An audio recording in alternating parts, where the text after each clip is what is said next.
Welcome to another episode of ArtCo Drone Solutions Shut-In Special. Due to the coronavirus, we're doing a special show for those drone lovers out there. Hey, I've got somebody in the green room. Let's bring him in. Hello, Rodney. Good, Art. How you doing today?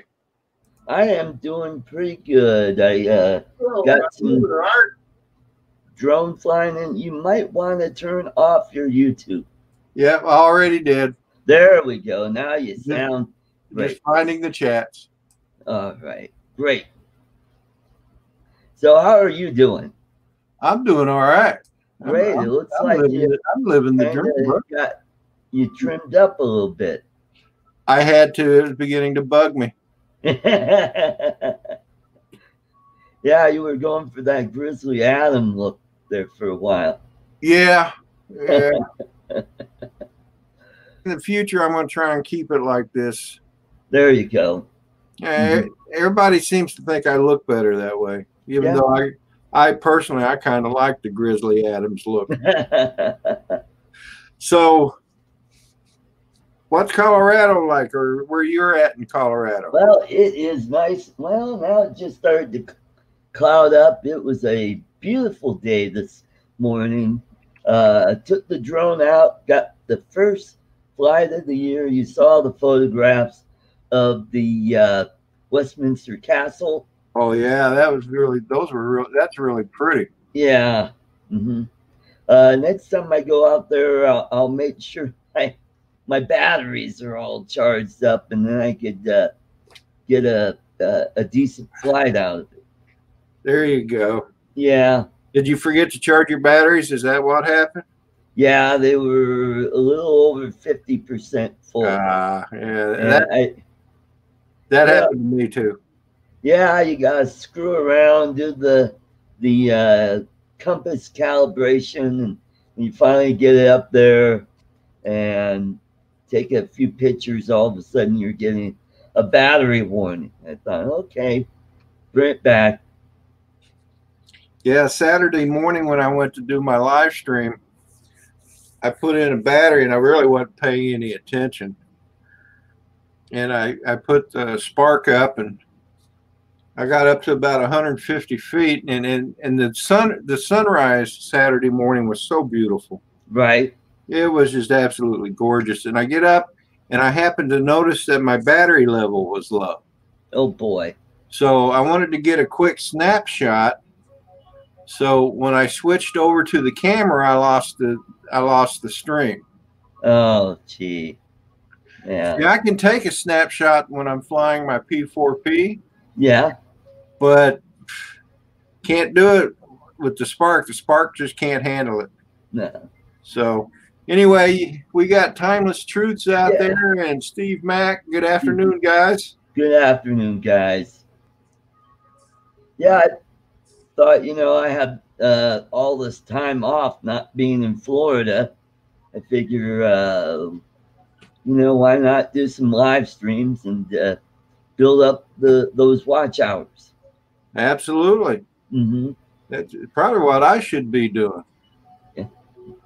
Yeah, I wonder why you haven't done it this week.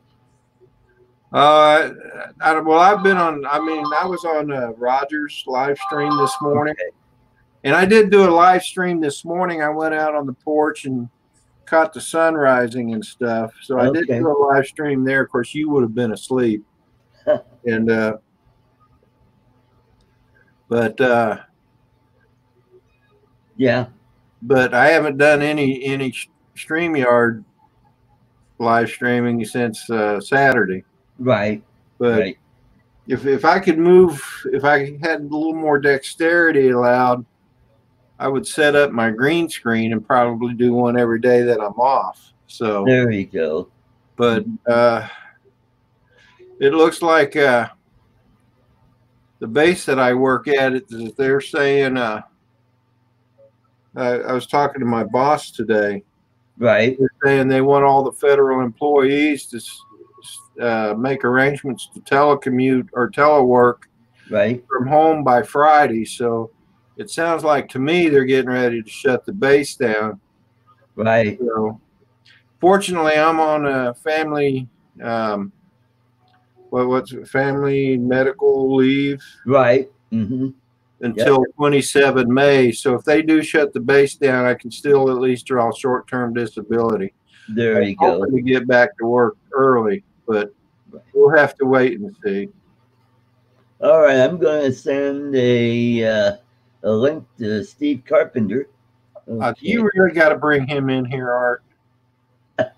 Really? Steve Yeah. Carpenter? I don't know if I want to stick around then. Just kidding, of course.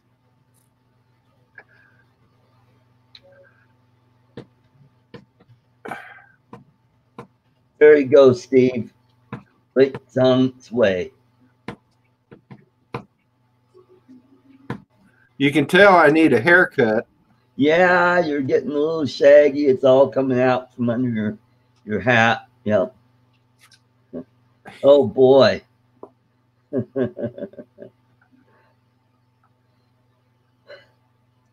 So You know, yeah, today's the best day of the week here in Denver, and tomorrow it's going to cool off, and Friday we're going to have some snow. oh, really? Yep, we'll be down in the 30s on Friday. Tomorrow will be down in the 40s, and it'll start raining, and then switch over to snow. Oh, okay. Yep. So maybe Saturday or Sunday, if it clears up and it's sunny, if I go out to the Westminster Castle in the morning, maybe I get some drone footage out there with the snow on the ground. That would be awesome. Yeah. Mm-hmm. You know, when I saw those pictures that you posted on Facebook, Right. I thought, man, that looks awful lot like the Smithsonian castle up there in DC. Right. And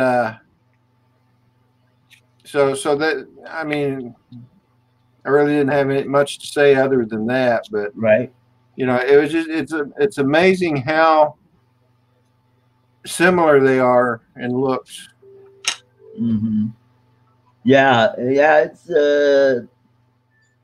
I think the Renaissance Baroque style. I think that's what it's called. Yeah, yeah. Yeah, I call it the Victorian style. We've got quite a few buildings or houses in the old part of Denver that are Victorian style, uh, and those are really pretty houses. I bet. You Mm-hmm. know, I've flown into Denver a couple of times, but I've never actually gone into the city. Right? Uh, the few times I've flown into Denver, I've always gone to Sterling, Colorado. Yeah, I know where that is. Yeah. That's where my son was a youth pastor there Oh, okay. Yeah. at a Baptist church there in Sterling. So I'd go up there, and I got to say, driving up, 76. yeah, Interstate 76, that's really pretty country, even if it is flat. Yeah, it is. I've driven that many times when I back in my stand-up comedy days. I imagine so. Hmm. Yeah, that's right up there by Nebraska. By who? Nebraska. Oh, yeah, yeah, yeah. Yeah, yep. And you And have not Sterling far and from Georgia. Wyoming either. Yep. Yeah, and Wyoming's not very far from there. Yeah. Hmm. Hey, Hugh. Welcome to the show. Yeah. Hello, Hugh.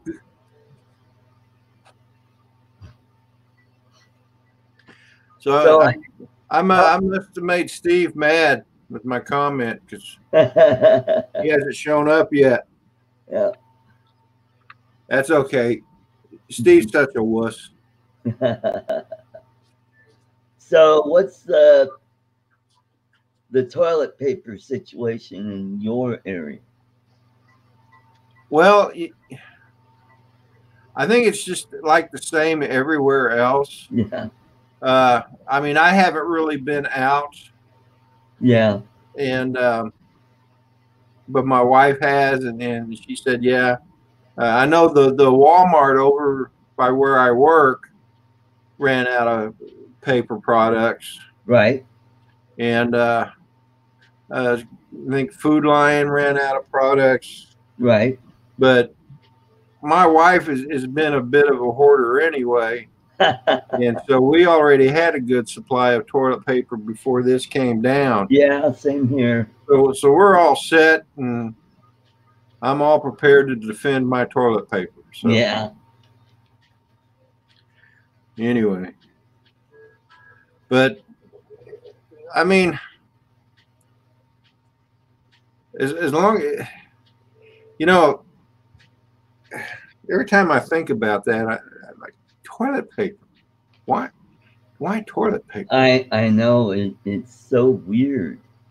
I mean, food. I can Yeah. understand food.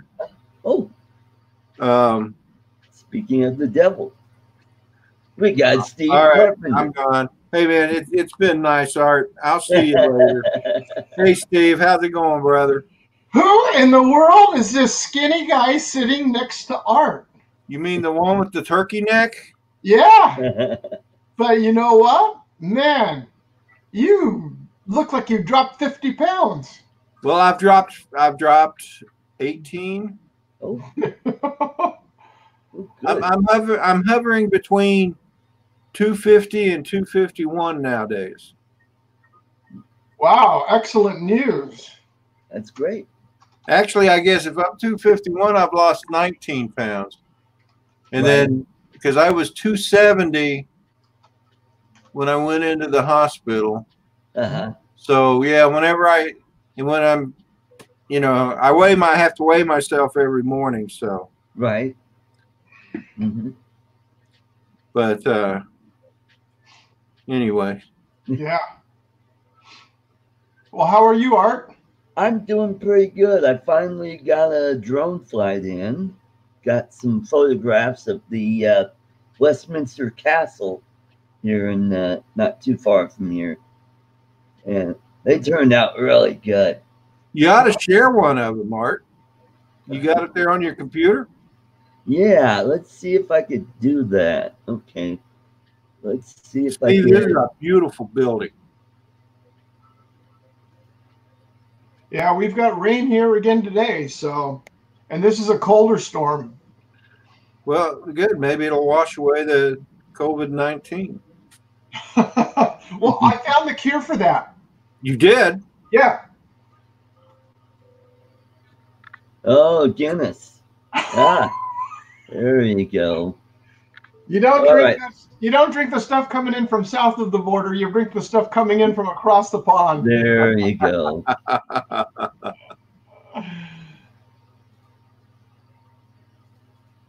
There we go.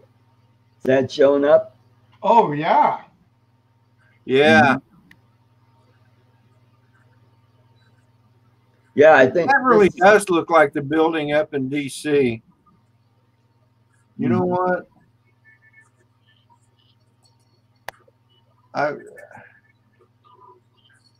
Boy, what a beautiful clear day. Those blue skies and the Yeah. clouds. I know it, isn't it? Yep. Yeah, let's see. All right, there we go. Yeah, I got out there and I got air maps out, and it's Class D airspace, and I went and got permission. As long as I'm under 400 feet, I'm good.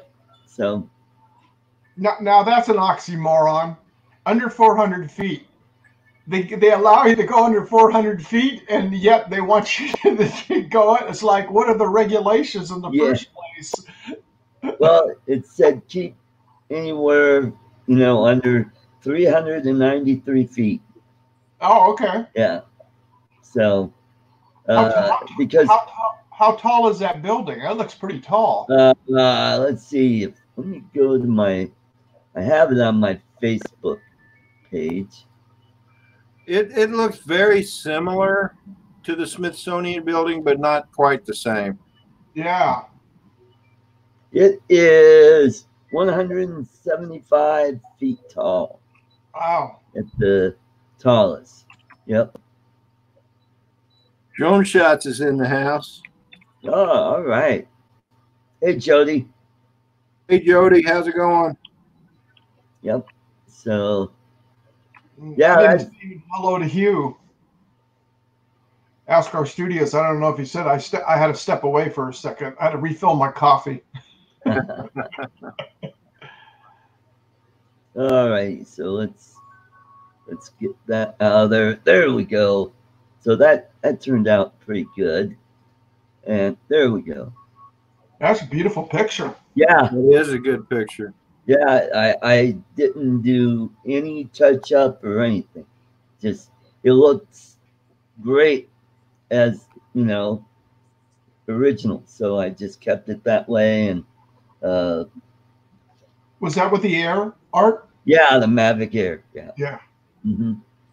Yep. So yeah, I hadn't flown it in quite a while. So I turn it on and it's like going through to see if there are any updates. And let's see what else. Oh, and then I got a compass calibration error, so I gotta go do that.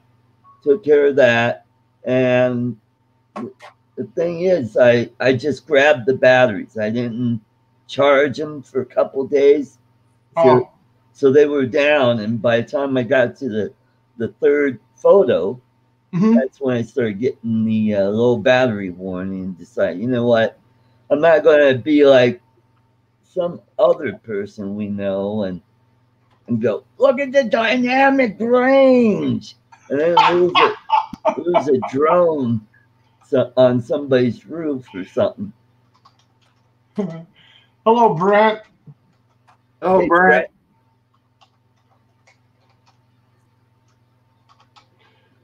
So yeah, we got some weather coming in tomorrow. So today's been the best day so far of the week.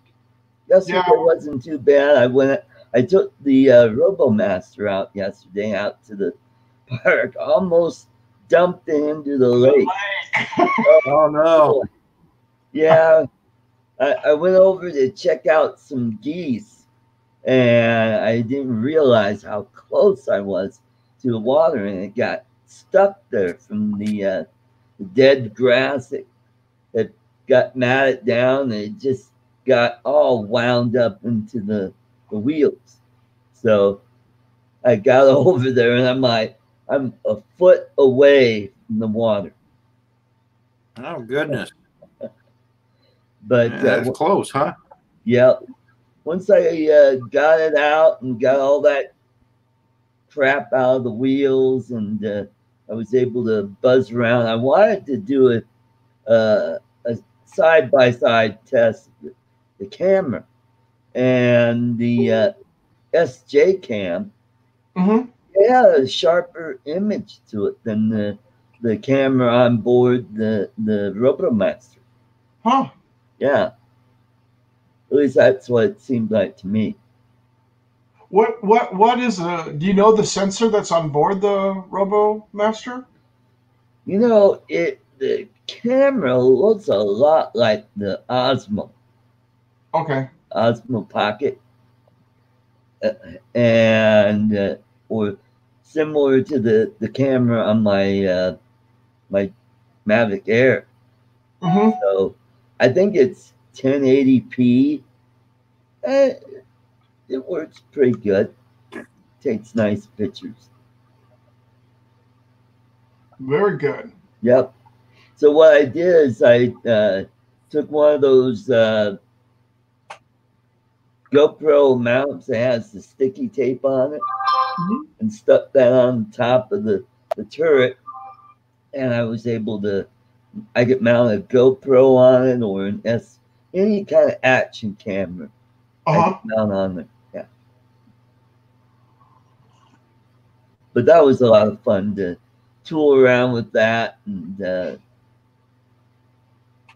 Very cool. mhm. Well, I didn't have as much fun as you did, that's for sure. I went down to emptied my personal contents out of my boat. Oh boy. Oh, that's right. You're selling it, aren't you? Well, Or it's being totaled that they're going to auction it off. Yeah. okay. Mm-hmm. Yep. Sitting there, you'd never know just looking at it. You know, you're looking at it, and the boat looks good. Other than it needs a bottom paint, because being in salt water versus freshwater, you've got to have the bottom paint on here and do hull cleaning Yeah. anywhere from a minimum of once a month to sometimes twice a month, depending on the amount of algae growth or use of your boat. Right. And a friend of mine who I've known from high school, he was down here swapping out airplane parts, picking up stuff down here and delivering some stuff and taking it back up to Sonoma. And he gave me a hand yesterday, and he took a video, and he goes, "Yeah, let's take a picture of you, of Steve saying goodbye to his boat." And I did this thing like I'm crying and wiping my and my friend Tom yells through the thing, "The second happiest day of a boat owner's life, the day he doesn't have it anymore." Yeah. Yep. Oh, welcome Mia Drones Adventures. Free to laugh. Oh, boat bust out another 1,000. Yeah. Bust out another. That's about right too. Because I've always wanted a bass boat. Yeah. Yeah. And you know, a friend of mine, he had one. He goes, every time we talked about it, he goes, "Yeah, it's just a dark hole to pour your money into." Yep. So In fact, we were talking about that yesterday because we were going to go down to the harbor, and the place was empty. I mean, just completely vacant down there. And we called up the one restaurant. I don't know if you have them over there, El Torito Mexican food restaurants. Right.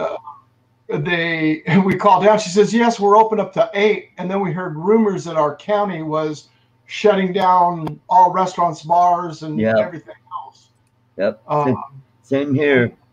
And then for non-essential employees in Orange County, the operations, a letter came out at like 4 o'clock, and at 5 o'clock they retracted the letter. Ooh. wow. Big fupa. Yeah. Were they not ready to shut down yet? I guess. As far as I know, non-essentials, because one of our directors on our Voters Association, Right.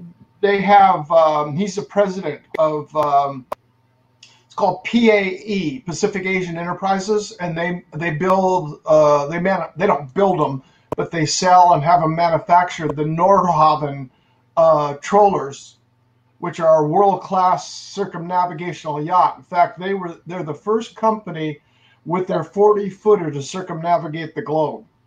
Right. Paul. Paul's here. Howdy, howdy, sir. Hi, Art, Steve, and Skinny. Yeah, I agree, Paul. I said, "Who's that skinny guy to the right of Art?" When I came on. I tell you what, it feels good to be skinny. Yeah. Yeah, I bet. Yeah, you look healthy, sir. Yeah. And I'm so happy to see that. Mm-hmm. Yeah, you might have to pull in your suspenders. If I ever get my rear end back, I might not have to suspenders. That's why I wear suspenders. Well, my belly was so big. See, my belly is the only thing that has fat on it other than my neck and my face. Yeah. So my legs are skinny. Yeah. Mm-hmm. And so I always have a hard time keeping the pants. Yeah, I'm gonna tell you a story that I think is funny. Oh, I was at work one day, and I had to go over to the warehouse and grab a computer because we had a computer go down in one of the simulators. So I had to go grab a new computer to replace it. And I'm walking down through the integrated warfare lab, and I'm carrying this computer, and my pants start slipping. And here I am, and unfortunately, I was walking right by the operations control desk, Uh-huh. and I'm like, oh no, what do I do? You know, do I drop the computer and pull up my pants? And I got the computer on one, and I'm holding my pants up the other, and I'm walking through, and one of the OCC guys, he goes, Rodney, what are you doing? And I'm like, holding my pants up. So it was shortly after that I went looking for suspenders. I'm trying to save you from all going blind. Oh man, it would have been ugly. I gotta grab my pillow, guys. All right, here we go. We got another intruder in the house. Speaking of old guys. Hello, Mitch. Good Oh afternoon. my gosh. How you doing, buddy?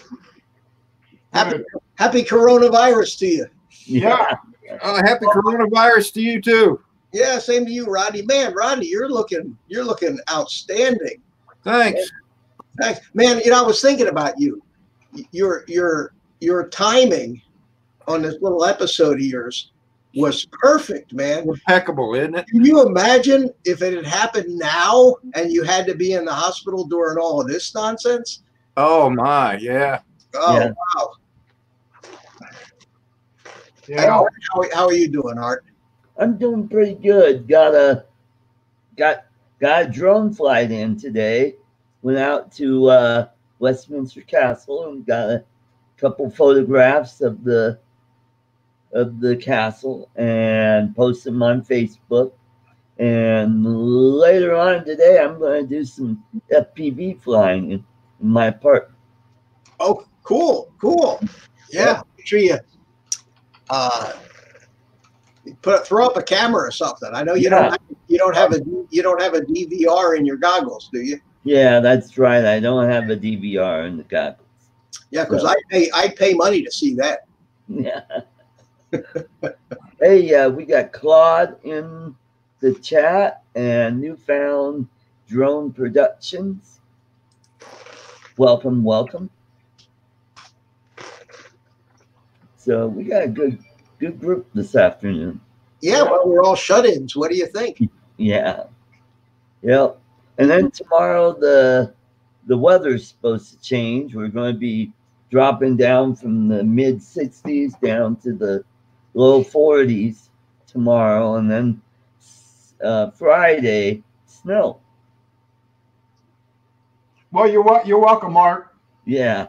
And we're going the opposite extreme. It's supposed to get up into the 80s here tomorrow. Wow.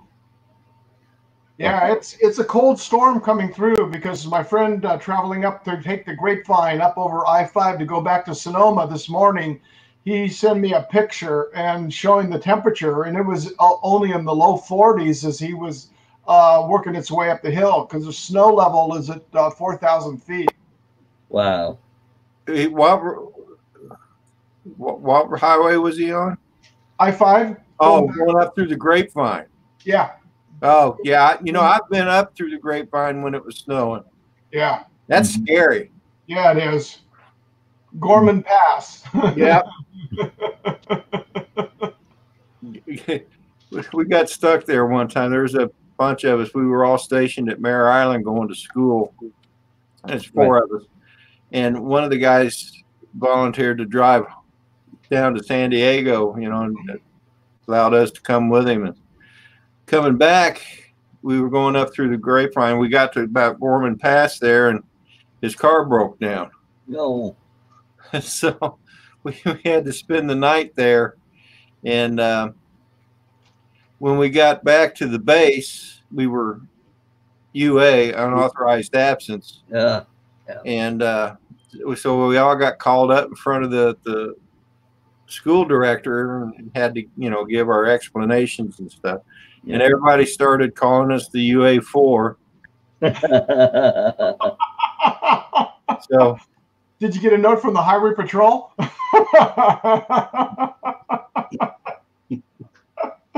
well, Yeah. the thing that saved us was, I wished I could remember the guy's name. He had the receipt for the repair. Uh-huh. So the garage that did the repair, you know, he had that receipt. So that's the only thing that saved us. Oh, But our reputations got trashed. Yeah, I thank goodness I've never been stuck traveling over there. I've and my friend Tom, who's almost back there now, home to Sonoma. Both of us and all the traveling we used to do going over the grapevine, we were really lucky because you hear the horror stories that, you know, it's bumper to bumper traffic, and it's not like you can just get off, turn around, and go back, because once you hit there, you're stuck there until the plows go through and the Highway Patrol opens the freeway back up. Oh yeah, it was Truckee. Truckee is where we got stranded. That's bad.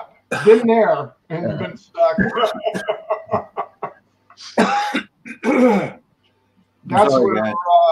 That's where you plan ahead because we used to do a lot of skiing, and no matter when we travel, there was always food and you know, water and supplies in there, and of course we have our clothes going skiing so you can bundle up, but we throw some extra blankets in there on top just in case you get caught in that storm and you're there. You never know what'll happen. Mm-hmm. Mitch never has to worry about that, though. We get those pesky little hurricanes now and then. Yeah. I see Steve Mack is in the house, in the chat. Yeah. Hi, Steve. Yeah, hey, Art, I think you're onto something, Art. Here is a way to build some watch time. This coronavirus thing. I mean, you can do this every day because none of us have anything to do, really. Yeah. Well, now that the weather's going to start turning tomorrow, I might do this again tomorrow afternoon.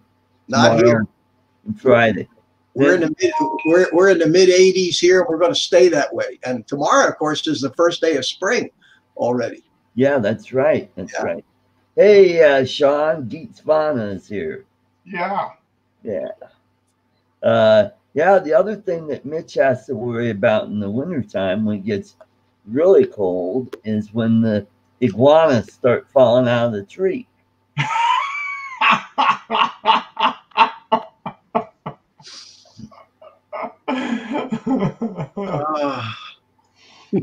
Iguanas, alligators. Yeah. Oh, now they've got boa constrictors. Boa constrictors. Oh boy, pythons. Yeah, pythons. In fact, it's open season on pythons. They got bounties out on them down there. Yeah. Really? Well, they're foreign to the Everglades. They're not there. And somebody evidently let some of their pet pythons go here a while back, and now it's a real problem. Mm-hmm. And they have the same problem with invasive fish species down there in Florida. Oh, and vegetation in the water. You know, certain types of stuff grows in the water and clogs up all the waterways. Yep. Mm-hmm. Yeah, you've got fish like Oscars and arawas and pacus and all kinds of cichlids. And then you have tilapia. You've got peacock bass. These are all fish. They're from South America. Yeah. That people bought them as pets, and then they either got tired of them or they got too big for their tank. And what they do, they just dump them in the nearby canal, and they end up in all the watersheds all over the state. Oh, I'm waiting for a kangaroo to come hopping down the street one day. Well, what's that fish in the Chicago area? I think they're a type of carp. Yeah, the They Asian jump? carp. Huh? Asian carp. Yeah, they jump up out of the water. Yeah. Yeah. That's Yeah. so racist of you, Art, calling it an Asian I carp. know. You know, Yeah, you gotta be careful in this climate of ours. Yeah, How you name things. like this Chinese virus Yeah, the Wuhan flu. with Yeah. the Wuhan flu Hey, a lot of people are starting to call it the Wuhan flu. I like that. or the Kung flu. Yeah. Well, especially with all the newspaper stuff that's coming around now, and all the postings that's coming out of China, going, attacking us. That Oh, Yeah. and not to mention our illustrious media who get the Chinese talking points now every morning. Yeah. And well, you hear what happened. The press is being kicked out of China. They've been, you're out of here. Yeah, but that hasn't stopped China from faxing them the talking points every morning because they're. I mean, I was watching Trump's press conference today. Yep. And the questions that the reporters were asking were right off of the Chinese talking points. Exactly. You know? In fact, I can't believe that these people still can sit out there in the audience and, accuse Trump of being a racist, basically accuse Trump of being a racist Right. at the Chinese zoo. And every day at his news conferences, every single day, some reporter has to say, and they say things like, critics are saying, Mr. Trump. They always use terms like critics are saying, and Trump knows that that's just a friggin' dumb trick when you say that. People are saying, critics have said that you so-and-so. How do you respond to that? Yeah. Yeah. Hey, Rodney, we can get you a job in a party shop inflating balloons. I'm getting really good at it. How's the recovery coming? We're cash under the table. It's coming along fine, Mitch. I'm getting better every day. Though I am feeling kind of a little pain right at the moment. I don't understand why, but Right. maybe it's because of all the tension with Steve Carpenter being here. Here, hold on a second. I'll fix that for you. Oh, thank you. What a relief. Fizz. Oh, what a relief it is. All right, Steve, you can come back now. I'm good. It's in memory of my boat. I was thinking the same thing, Steve. I was down taking everything out of it yesterday, Mitch. I don't know if you heard that or not. No, I didn't. I'm going to post the video up that my friend took of me of a shot as we're walking away after unloading the boat. Right. Oh, that was a tearful situation, huh? Good advertisement, Rodney. How true. Well, like my friend said in the background, you can hear him. He says, "Yep, the second happiest day of Steve's life with his boat." There's a lot to be said for that. I've owned a lot of boats, and the day I got rid of that last one, the big one, was like the happiest day of my life to be done with that nightmare. And it is. They're maintenance, headache, nightmare. Yeah. They're worse than women. They're always needing something. Yeah. And nothing's cheap on them either. Mm-hmm. So, Rodney, how much did your insurance company have to pay for that pillow? I don't know. $18,000 maybe. Well, I'm on Medicare and TRICARE for life, so as long as I don't have to pay for it, I don't care what they pay for it. I mean, they gave it to you at the hospital, right? Yeah. So somebody, there was a charge for it. Oh, I'm sure it's probably $100 or so. I'm curious. I would love to know how much the hospital charged you for a pillow.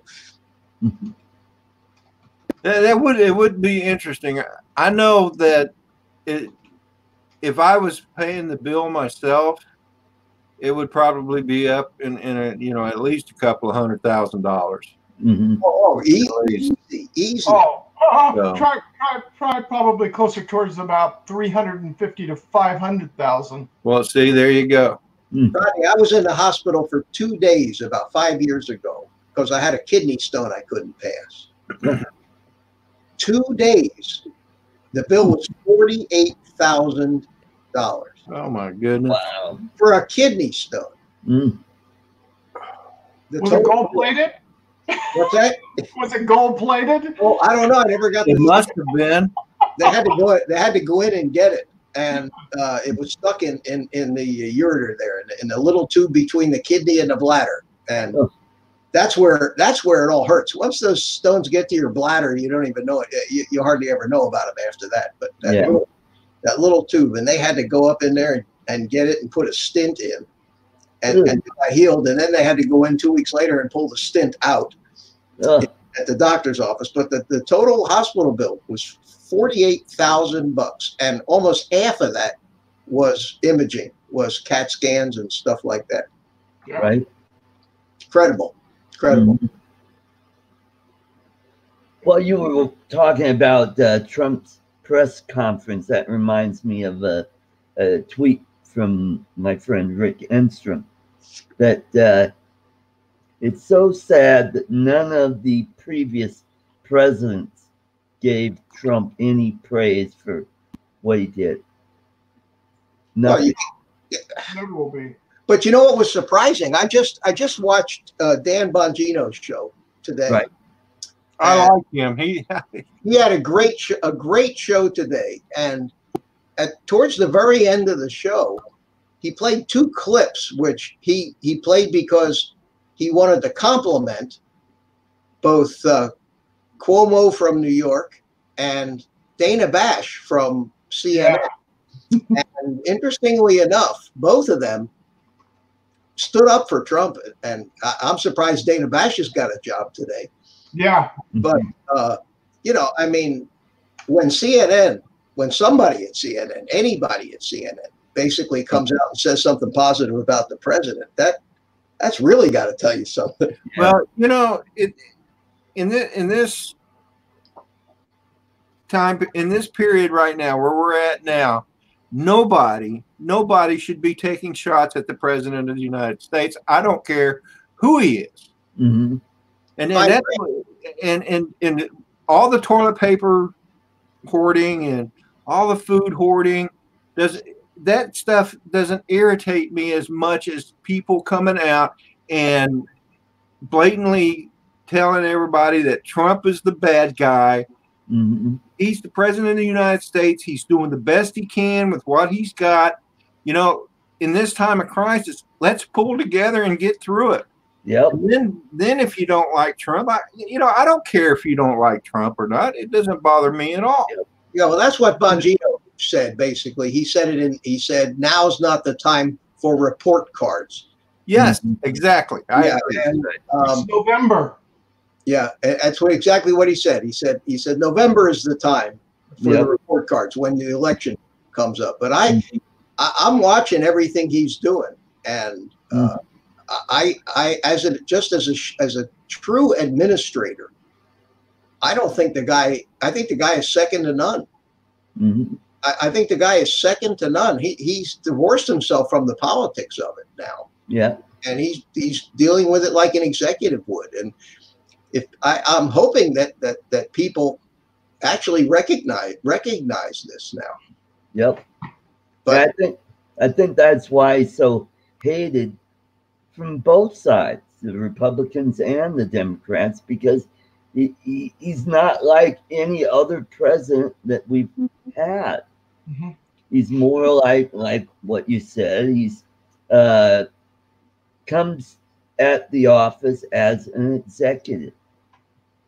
He doesn't need anything from the office. He doesn't need to make money from the office. He doesn't need to become a celebrity from the office. He already is. For the love, I can't figure out why the hell he wanted to do this in the first place. So, you know, love of country and an inferiority complex are the only things that I can think of. Right. And and I say that, and people wonder, why do I say that Trump has an inferiority complex? Because he doesn't exhibit. I scare Steve away. Okay. There he is. We switched. Phone call. Look the other way. Okay. I think Trump. If you were to psychoanalyze his personality type, I don't think he's all that egotistical. I think he's the kind of person that needs to be propped up all the time. He needs acceptance. He needs people to say, you're a good boy, Donald. You're doing good, Donald. You see that in all of his rallies. You know, he comes out and just says, I'm doing pretty good, aren't I? You know, he's always needing that. And he feeds on that in his rallies, which is why he enjoys those rallies so much. But as far as being an egomaniac, I don't see it in him. Not at all. I think what has most of DC worried is it's their worst nightmare for both sides of the fence, because technically he's not Republican, he's not the middle of the road Republican, he's not the middle of the road Democrat, because he's been on both sides. What he is like Mitch said and you said, Art, he's an executive. He's a businessman that's come in there, and that's something I've followed for almost 40 years. My mindset of really following government more is that you need somebody in there to run the government as a business. And then everybody says, well, you can't make a profit. No, but you can break even. You can run it effectively to where it's not costing the government money, and we're not going in the hole. And what you do is you run up the government as a true nonprofit. Right. You have money coming in, you have reserves in there, but you're not being taxed on it. And guess what? You distribute the funds and you spend them as needed. Not creating all these new bills, because Joe Buddy had a handshake behind the scenes over here for their donation to somebody, that it gets wiggled into all these bills. And the other thing is really simple to me. A bill is a bill. Nothing should be added. That's it. No additions to any bills, no earmarkings, no nothing. Right. Well, it's Congress, and that's it. It's the bill itself. That's how a lot of our it's easy for you to say, Rodney. Absolutely. Wow. Now I forgot what I was going to say. So Squirrel. Wait a second, there it is. It happens to me all the time, man. What you were saying, Steve, is how laws get made. Is they come out with this bill. Now, this bill may be, a bill to give a grant to the Save the Shamrock Society. Right. But under that bill, they'll tack in gun control. They'll tack in, they just tack in other stuff, which is unrelated to what the bill. Exactly. Well, that's where Mulvaney pulled her out. A bill should be a bill, and it shouldn't have any add-ins to it. Exactly. Well, and that's how they sneak laws in. Not only do they do that, Rodney, but then they use it against you down the road. For example, let's suppose that there was a bill in Congress that all the Republicans want and all the Democrats don't. So the Democrats throw a rider on that bill that no Republican in his right mind would vote for. So the Republicans vote against this, not because they didn't like the bill, but because they didn't like the rider. Right. Then in every election from there on out, that Republican gets blamed for voting against the very thing that everybody wanted. Yeah. And that happens all the time. All the time. You're absolutely right, Mitch. And that's politics. That's how they play the game. That's why it's called making sausage in DC. Yeah. That's spot on, B-Max. That's what I was going to say, is the hidden abortion bill that Pelosi snuck into it. Yeah. Mulvaney found out about it and came back. It's unconscionable. We're dealing with a situation which we don't know yet. We truly don't know the full effect it's going to take, because obviously there's going to be a lot more people that have this virus because the testing's not been there. And now that's going to come out, we're going to see a rise. That's just normal, analytics that you're going to find in the medical field. And we don't know what it is. And yet here yesterday or late last night, they're saying that the virus can live on plastic and steel for 3 days. Wow. Out in the open, it can live on the plastic. Yeah. Yeah, wide open in the air for 3 days. So now they're telling you, don't just avoid people, just avoid touching anything. Yeah. Basically, when you leave the house, you go into like I went to the convenience store yesterday. So I reached out and I grabbed the handle on the door of the convenience store. Well, who knows that somebody with coronavirus wasn't right in the store in front of me and touched the handle. Now, to the convenience store's credit, on the counter of the convenience store, they had not only hand sanitizer, but a whole thing of wet wipes too. Yeah. So I hand sanitized myself and grabbed one of the wet wipes and wiped myself off. And then I used the wet wipe on the way out. There you go. The door handle to open it up. And assuming nobody touched my car door while I was there, I think I escaped okay. But that's the fear now. How do you even go shopping? Yeah. Without touching a shopping cart?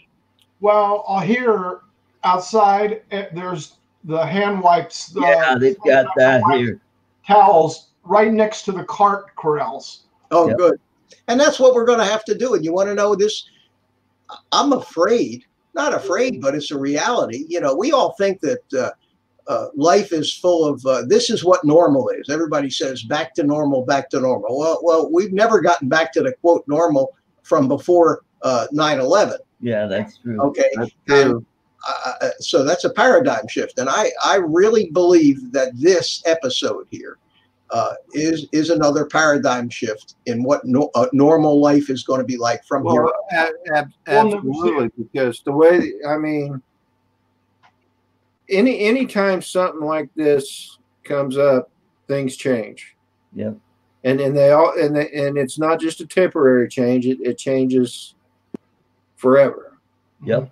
So, and I'm sure back in 1908, I think it was when they had the flu pandemic. Yeah. Was it 1908? No, it was 1918. 18? Sorry. 1918. Spanish flu. I knew there was an 8 in there somewhere. Yeah. But just like, that changed the world too. Mm-hmm. So. Well, I want to say hi to Tim, Midwest Drones. Thanks for coming in. I haven't paid much attention. Ron Lockwood is here. Oh, Ron is here. Yeah. Ron Lockwood is here. Hi, Ron. Oh, Ron. Good afternoon. Yeah, I was talking to him. He's taking a Ron day and going up to Yellowstone and going to try to photograph him some. I hope you don't mind me saying that, Ron, but. You gave it away. So I'm expecting some really fantastic pictures to be coming out. That's the other thing I'm waiting to see shut down is our national parks. Oh, yeah. I wouldn't be surprised if that will come to fruition. Yeah. Well, that's not an area where you come in contact with a lot of people. That's wide open, isn't it? Yeah, but now you're talking common sense, Mitch, and we're talking about government. Yeah. Can't mix the two, Mitch. Sorry. So basically, it doesn't work. This is going to be our life from here on out, guys. Sitting around on YouTube, sitting around in front of a camera at home. See, the world's changed already. Yeah.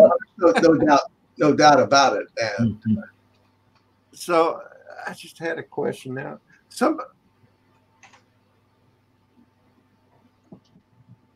I just want to say hi to BMAC Aerial Visuals. Timeless Truths is here. Timeless Troops, yep. Midwest Drones. Yeah, so we're up to 16 people who watch. I'm telling you, Art, you're onto something here. Yep. What's this thing I see Ken Aaron's going to have a show on Monday? Yeah, he's doing a what the hell-a-thon. It's 24 hours, he's saying. 24 hours. Yeah. It's going to try to break. Spike's record, I think. Yeah.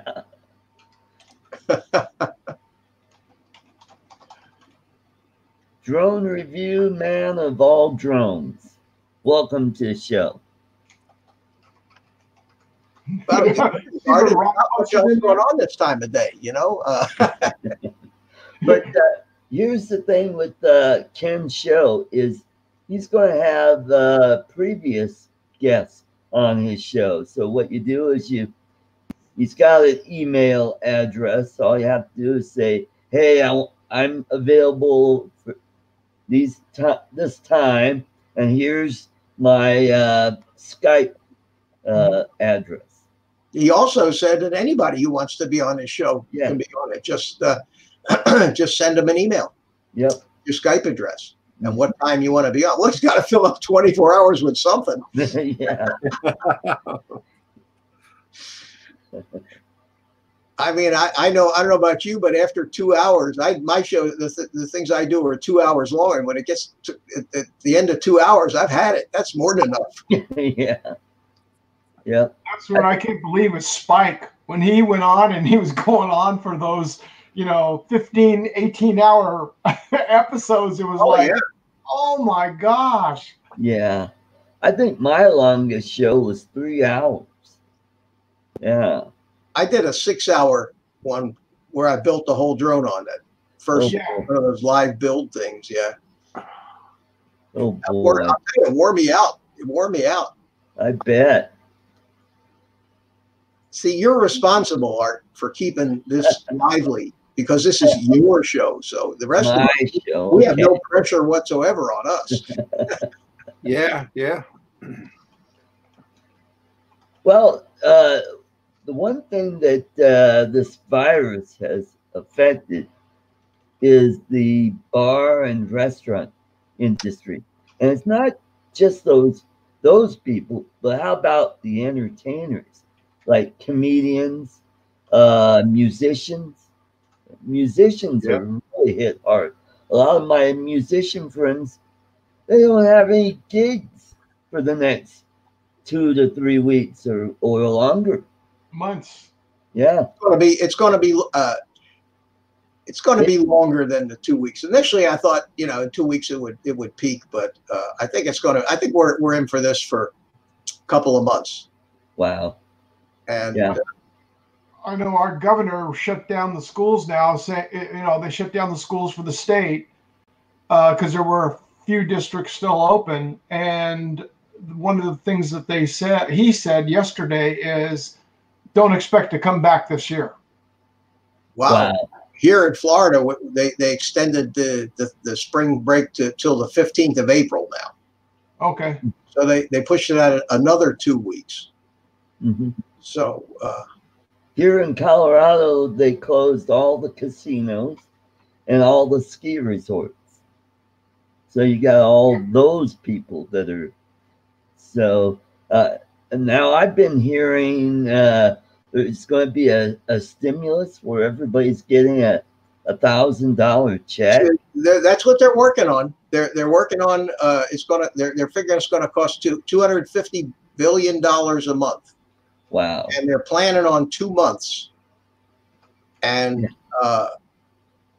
there should be a decision on that within a couple of days. And that is in addition to unemployment benefits and tax deferments and mortgage payment deferments. And you know what? That's if you're dealing with a crisis that you figure is going to be 2-3 months. Right. In the long run, that's the cheap way out. Right. Rather than totally destroying all these industries, closing all these restaurants, and you create a national financial disaster. Yeah. So I heard one person say basically, we've been paying this government our entire life.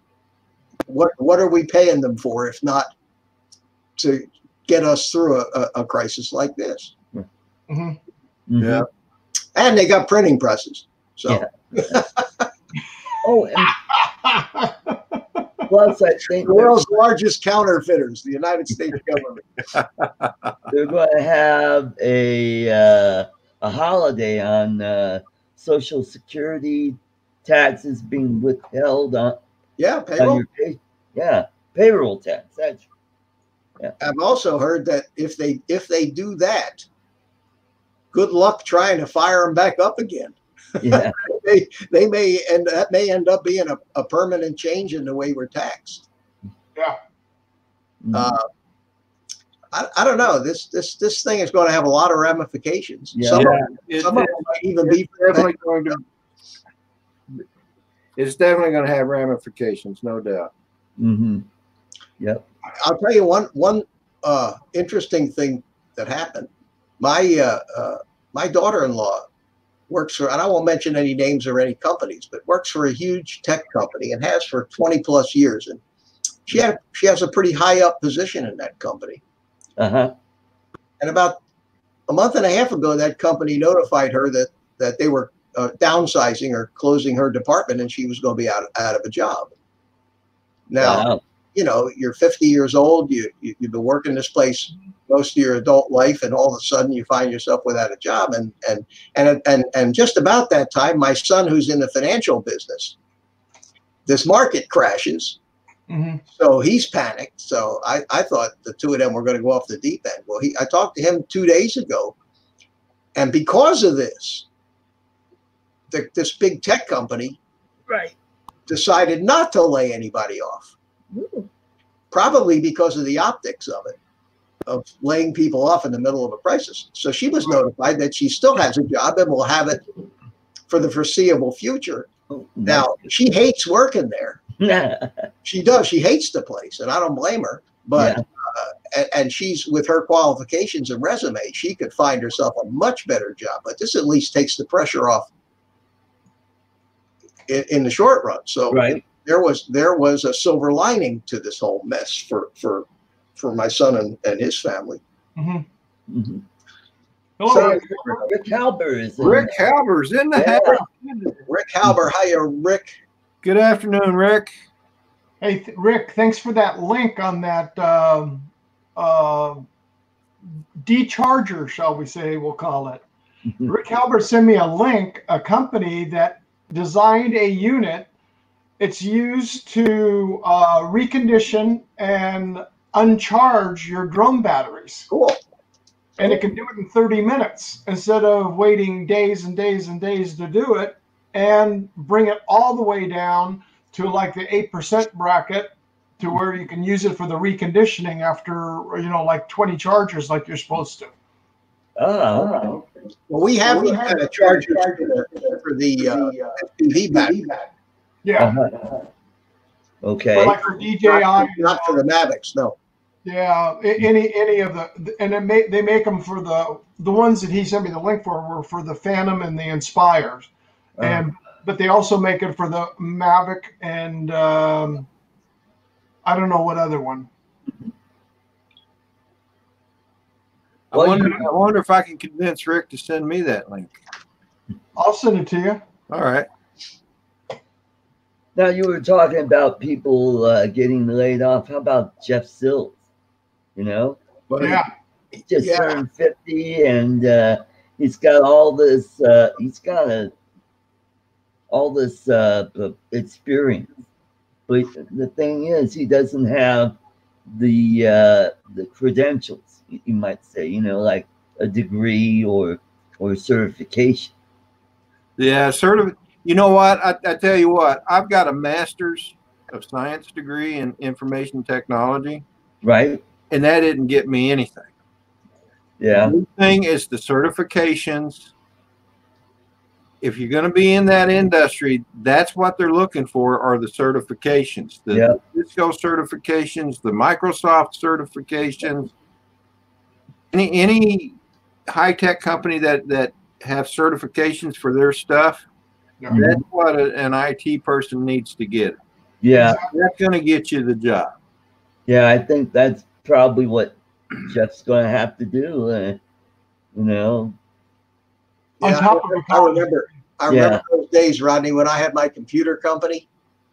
I had to get every one of my employees and me certified by everybody. And I started in that business back when there was Novell. Remember Novell Network? Oh yeah, yeah. I had all the Novell certifications, and then they kind of disappeared in Microsoft. So I had to get all of the Microsoft certifications, the MSEs, the whole 9 yards. And that was an expensive little deal, especially because I had to pay for all my employees to get all of their certifications. Right.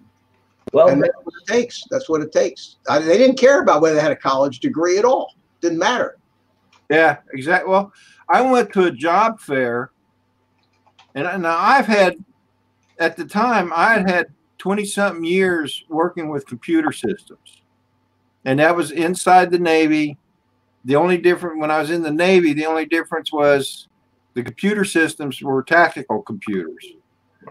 Right. You know, but trying to get a job in an IT environment, the one person I talked to says, well, it's great that you've got a master's of science degree in information systems, but without certifications, that doesn't help us at all because you have no experience, you know. And but at that point, I decided that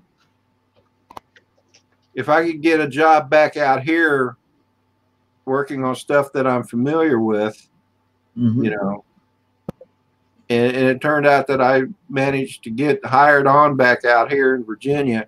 At the time I was living in Texas.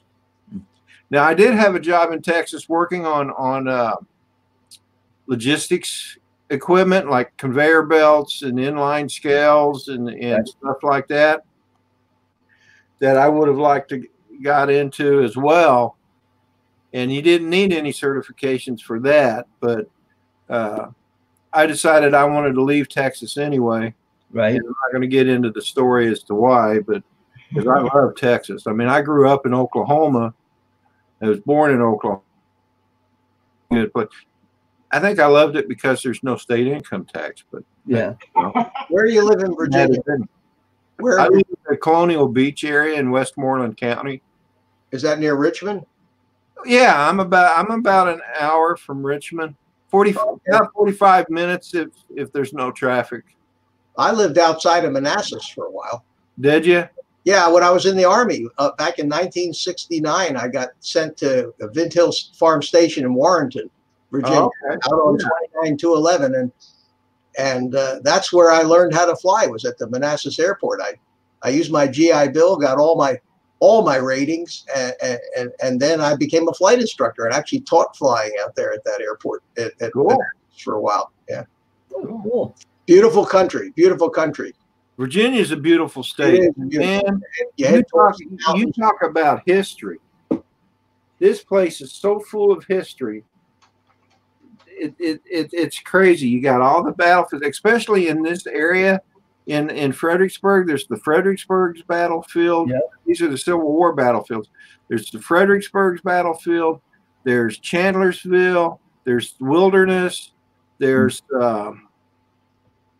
well, Manassas was a big battlefield there. Yeah, Manassas. Yep. Manassas. Richmond battle. There's a battlefield in Richmond, and then there's the Petersburg battlefield down in just south of Richmond. I mean, and then you got just down the road about an hour and a half, 2-hour drive from where I live is the Yorktown battlefield during the Revolution War. The Revolutionary War. Yeah, I was just going to say that. Yep. And now your entire government in Virginia has lost its friggin' mind.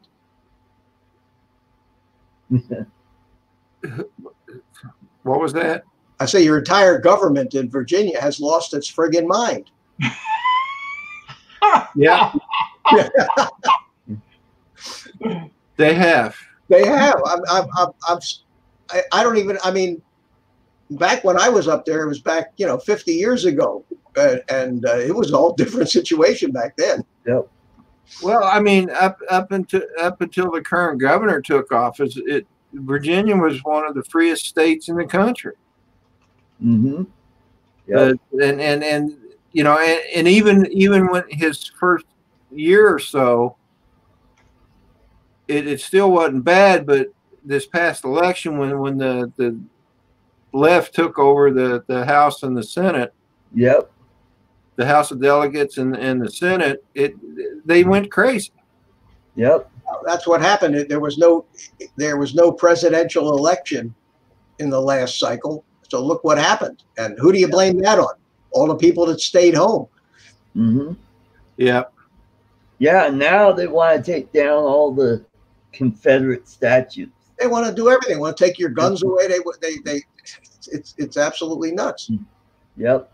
Well, fortunately, they did have a bill that went through the process that would have literally caused me to have to get rid of all but one of my guns.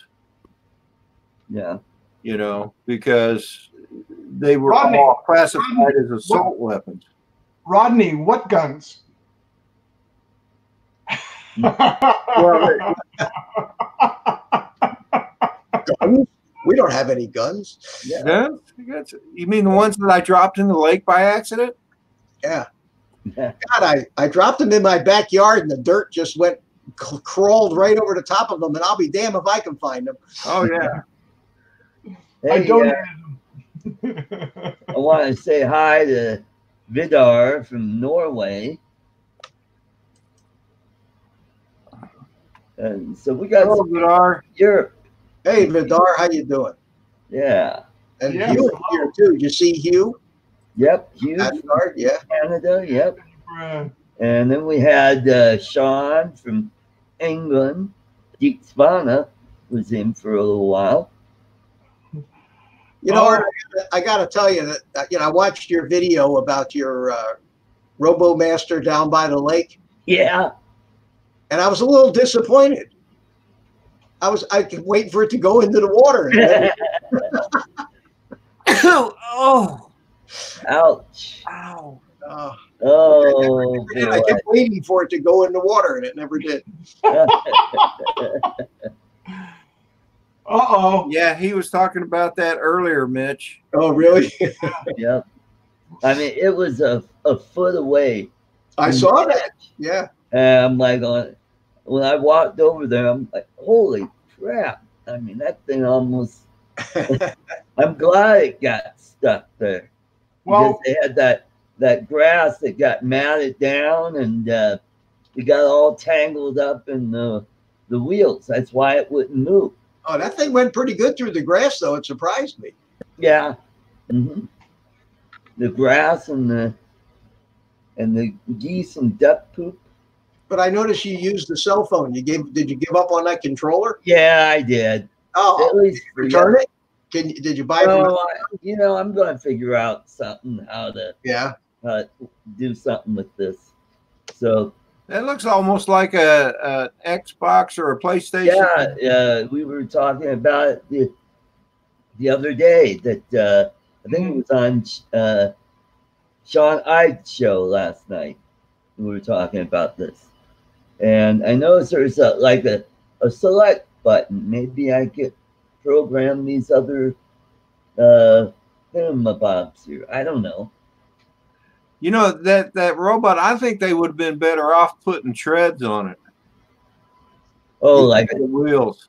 It wouldn't have been able to go sideways like it. Yeah, but it probably would have. But you wouldn't have to go. I mean, if you wanted to go sideways, I mean, having treads would give you 0-degree turn. Well, of course, you could just spin on its axis. Spin it, and that's pretty much what you got to do, even with the wheels. But I'm just saying the treads would make it go better over like the snow, and because I watched one of his videos where he was doing it in the snow. Yeah. And put a lead weight. If you put some weight on the top of it, it probably gives it a little better traction, doesn't it? Yeah, that would probably help too. Yeah. Put a big heavy camera on the top. Well, you know what's funny is I did get a gimbal warning from the camera that I did put on. Oh, really? Yeah. Yeah, I can see that. I can see where. Oh man. Yeah. Do you see what? Turn around. Do you see what Ron put in? Yeah, tractor Yeah. trailer and an ambulance. He hit a blizzard. Turn around, Ron.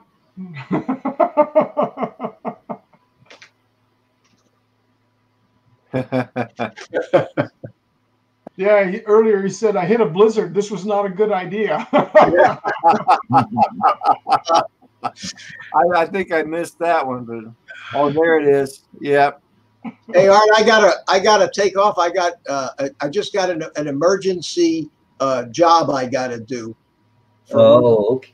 One of our clients has to have some coronavirus urgent information posted on the front page of their website ASAP. So I'm afraid I'm gonna have to go off and do that. So Okay. Take care, Mitch. So I might actually make $1 or $2 today. How about that? All right. All right, Mitch, guys. you have a good one. If I get all done and you're still around, I'll pop back in. Okay, great. All Take right. care. Take Bye-bye. care. Bye-bye. Take care. So, has anybody looked at what the market did today? You don't want to look. Did it go down? 1,300. Oh boy! Oh So no. it's down below, That was expected with what they were talking about yesterday. right? So it's now below 20,000. It's at 19,898. Wow! Wow! Well, we're going to see with what's going on. We're going to see worse than that. My opinion and my thoughts are, because as we all know, anything that even makes somebody twitch at in the market, Right? they're going to run scared and run down. Yeah. And this is because what it's going to affect is the supply chains. And what is supply chains? It's businesses. And what's the stock market? Business. Right. Yeah. Yeah. Have you looked at what the cryptocurrencies are doing? Boy, Bitcoin took a big hit. It lost 40%. Yeah. A lot of those coins dropped. I don't even look at that. I have no reason to even look at that.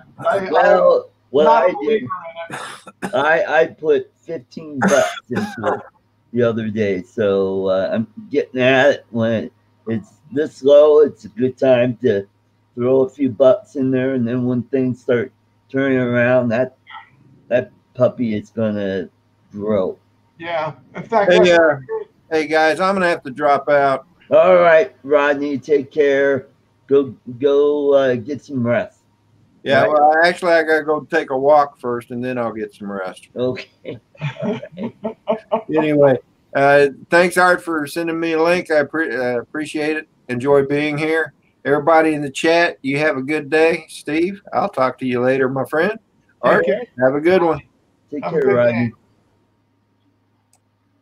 Yeah, in fact, I had some funds available, so I invested it into a bond fund that it trades on the market, Oh, and it dropped down. So that's the best time to buy. When it takes, because it's a fund that's paying almost 4.8% yield, almost triple tax free. wow. Nice. Nice. So those are the ones that I can come in with a reoccurring revenue to come in as I'm reaching it. Right. In fact, one thing I was surprised, I received my first Social Security payment from our government. Wow. Nice. Mm-hmm. I was happy to see that. I thought it'd be bankrupt before I'd ever get there. Well, I've got a few more years, Yeah. depending on how things go. I could go on disability right now and get pretty close to 100% of my Social Security. Right. But I mean, the way things are going, I might just keep working till 67. Yeah, and that's what I waited for. I waited to wait, because if you retire at 65, at least in my age bracket, you were only going to get 80% of Right. the total amount. If you waited to 66, you get 100.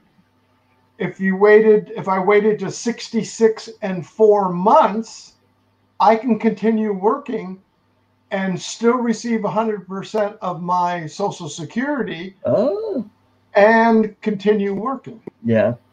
Mm-hmm. Because I work as an outside contractor, like, Mitch does. Right, so, right. I can continue to do that. Right. And benefit on both ends. There you go. There you go. On the flip side, with the market being down, is now with us working stiffs, when we're paying into our 401k, we're buying it when it's cheap. And then it'll start. And then when the market does recover, we're going to have that much more because of the growth in it. Well, that's the problem. So many people are looking at this. This is a glitch. And if you want to look back at ever since the election in 2016, our market has never had a full recovery. It's had its ups and downs, but it's never gone through a full recovery cycle in order to a market adjustment in order to stabilize. It's just been on this, in essence. I mean, it's had its downs, but it's been, climbing right on up. Yeah. Mm-hmm. And the same thing that'll happen here, and it will turn around once we get through this panicking. And that's what the problem is, unfortunately. People are panicking instead of just using common sense. That's right. That's right. Mm-hmm. Mm-hmm. Because it hurts everybody. I mean, all these people running out to buy all the toilet paper, that Yahoo that bought, what was it, 18,000 bottles of Purell from Amazon, and has them hoarded, and because he gets caught selling it for over 10%, I think you can make on markup. Right. Anything more than that, it's a federal offense. Now it's a national emergency. Right. Mm-hmm. Mm-hmm. But we'll survive. We'll turn around in time, and people are looking at their shortfall, especially people like my age, or even like for you, like if you were to make a decision to say, well, I'm going to retire and go on disability, if you were to go that way, and then you say, okay, now I'm going to start pulling some funds out if I need to out of my 401k. Right. You're not going to want to do that right now. Right. That's going to hurt those people that are looking to retire. Yep. Mm-hmm. Well, and plus I've been looking at places where the cost of living will be cheaper. Here in the United States, I've been looking at Texas, and I've been looking at Tennessee, where the housing prices, especially Tennessee, the housing prices are really reasonable. Mm-hmm. And I could use part of my 401k to put a really nice down payment on it. Then that way my monthly payments will be cheaper than renting this apartment. And I get a bigger place. But the downside is then I'll have to take care of yard work, and well, you could buy into a condo to where the outside stuff is taken care of, or a townhome. Yeah. Because I know when my stepdaughter and her husband, my son-in-law, they moved to Colorado. They were in what's the name of it? Starts with an L. I'll think of it here in a minute. Yeah, Loveland. Yeah. And they were there, and they lived in a townhome. It's all attached townhomes and everything. Right. So snow removal, everything is all done for them. You don't have to go out there. You just have to shovel out your decks or your balconies, and that's the way you could do around it instead of a home, and that would make it a lot easier. In your position, you're not able to get out there to do all the lawn work and gardening unless you hire somebody to go do it. Right.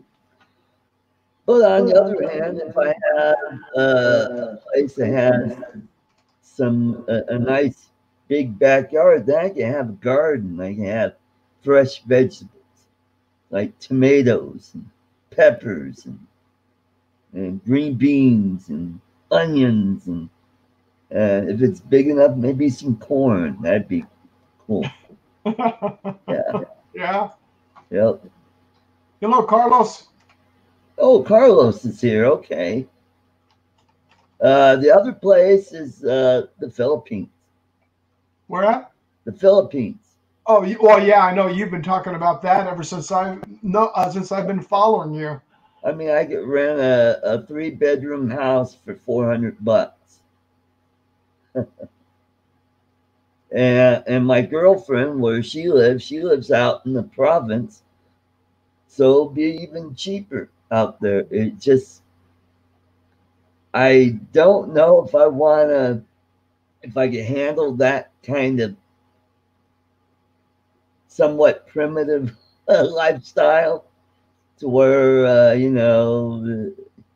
mean, she's got a brand new house. It's only a year old, but you got to worry about bugs and Cockroaches. yeah, yeah. When I was over there last time, and I saw some cockroach. I saw a cockroach on the dining room table.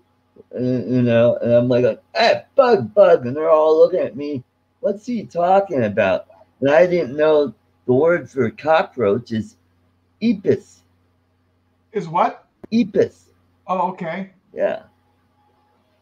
At least in Tagalog, it's probably something different in Bisayne. Mm-hmm. Yeah. And that's the other thing. Tagalog is the national language, plus English is the main language.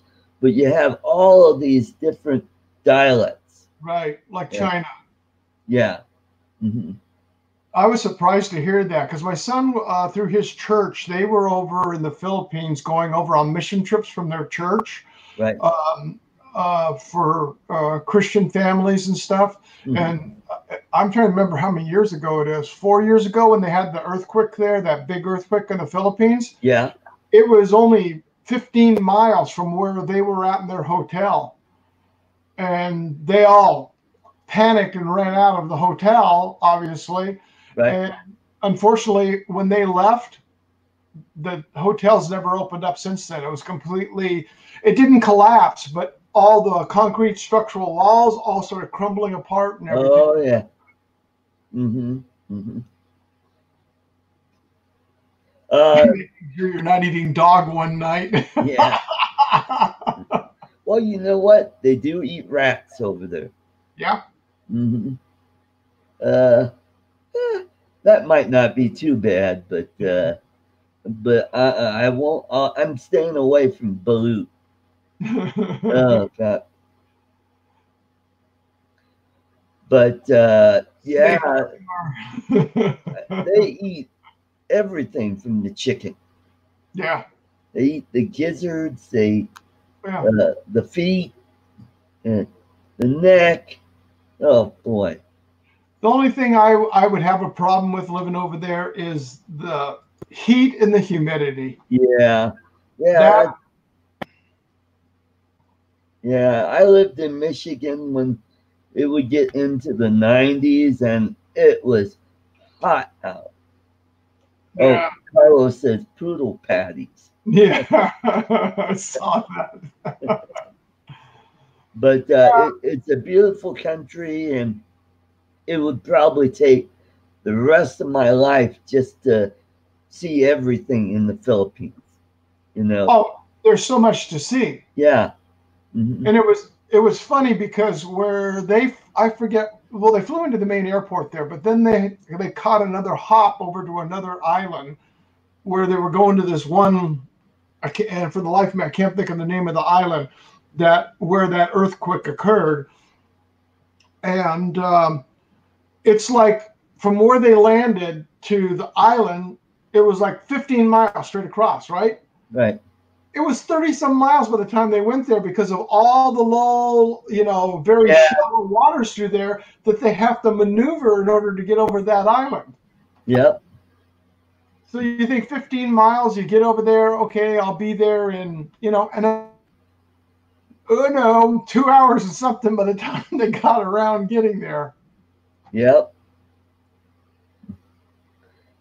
But at least they don't have all the poisonous stuff like Australia has.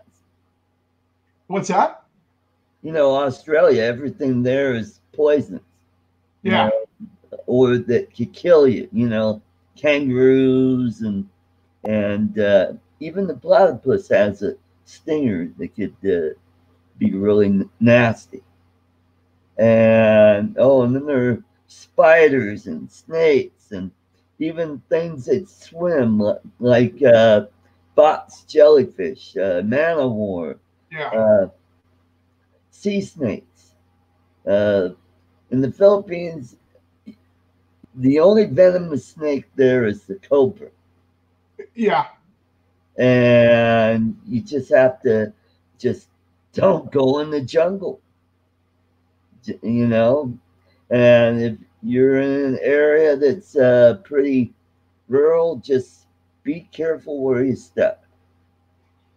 Well, like you were saying, where your friend has the home that they built, being out in the suburbs, don't they run across snakes like that out there even? Well, she's near the ocean, Oh, okay. and she's like uh, she's a little ways from the town, so she's like almost on in a fishing village. Oh, okay. Yeah, but they do have a mall, but that's about I don't know a half hour from their house, but that's not too bad. Yeah. Well, howdy, Mark. How are you, sir? Good to see you. Oh, hey, yeah, Tater, Yes. welcome to the show. Yep, we're doing our COVID-19 shut-in show.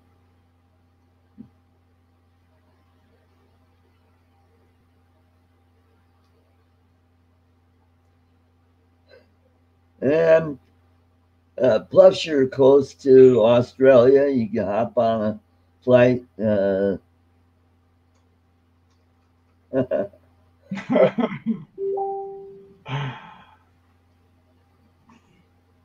Runaway kangaroos. Well, you can hop on down to New Zealand. They don't have any venomous snakes there. Yeah.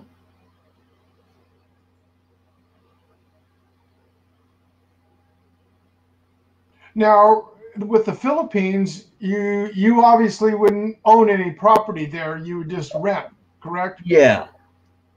I can own a condo, though.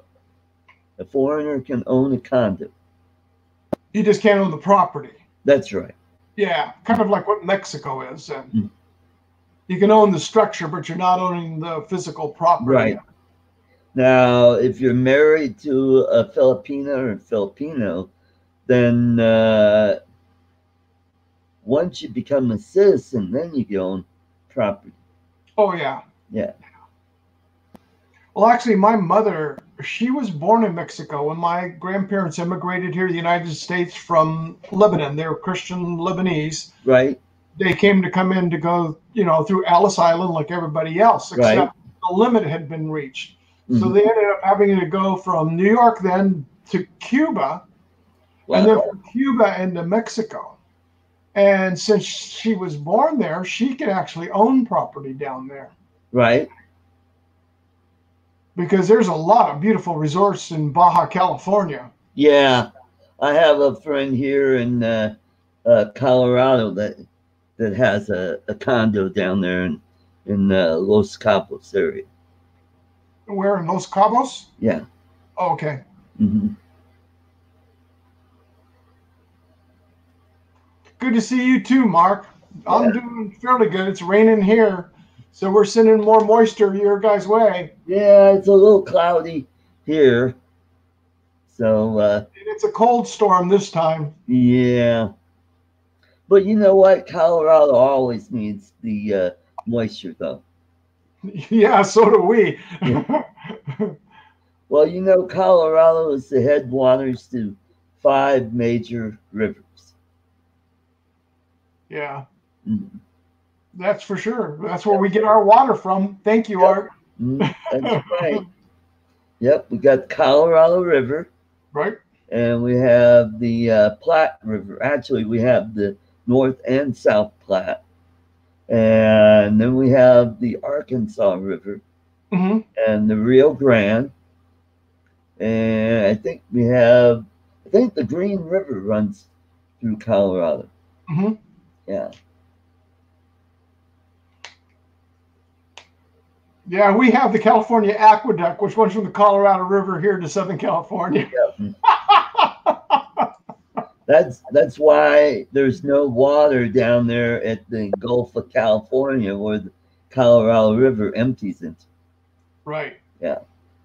And you know what's really funny is Las Vegas draws no water from the Colorado River. Wow. All their water is from wells, which in essence it is coming underground from the Colorado River, but Right. they're not drawing it directly from the Colorado River. And in the upcoming negotiations, they're trying to be now a bidding partner with the rest of the states so they can get water Right. from the river from there directly. Mhm.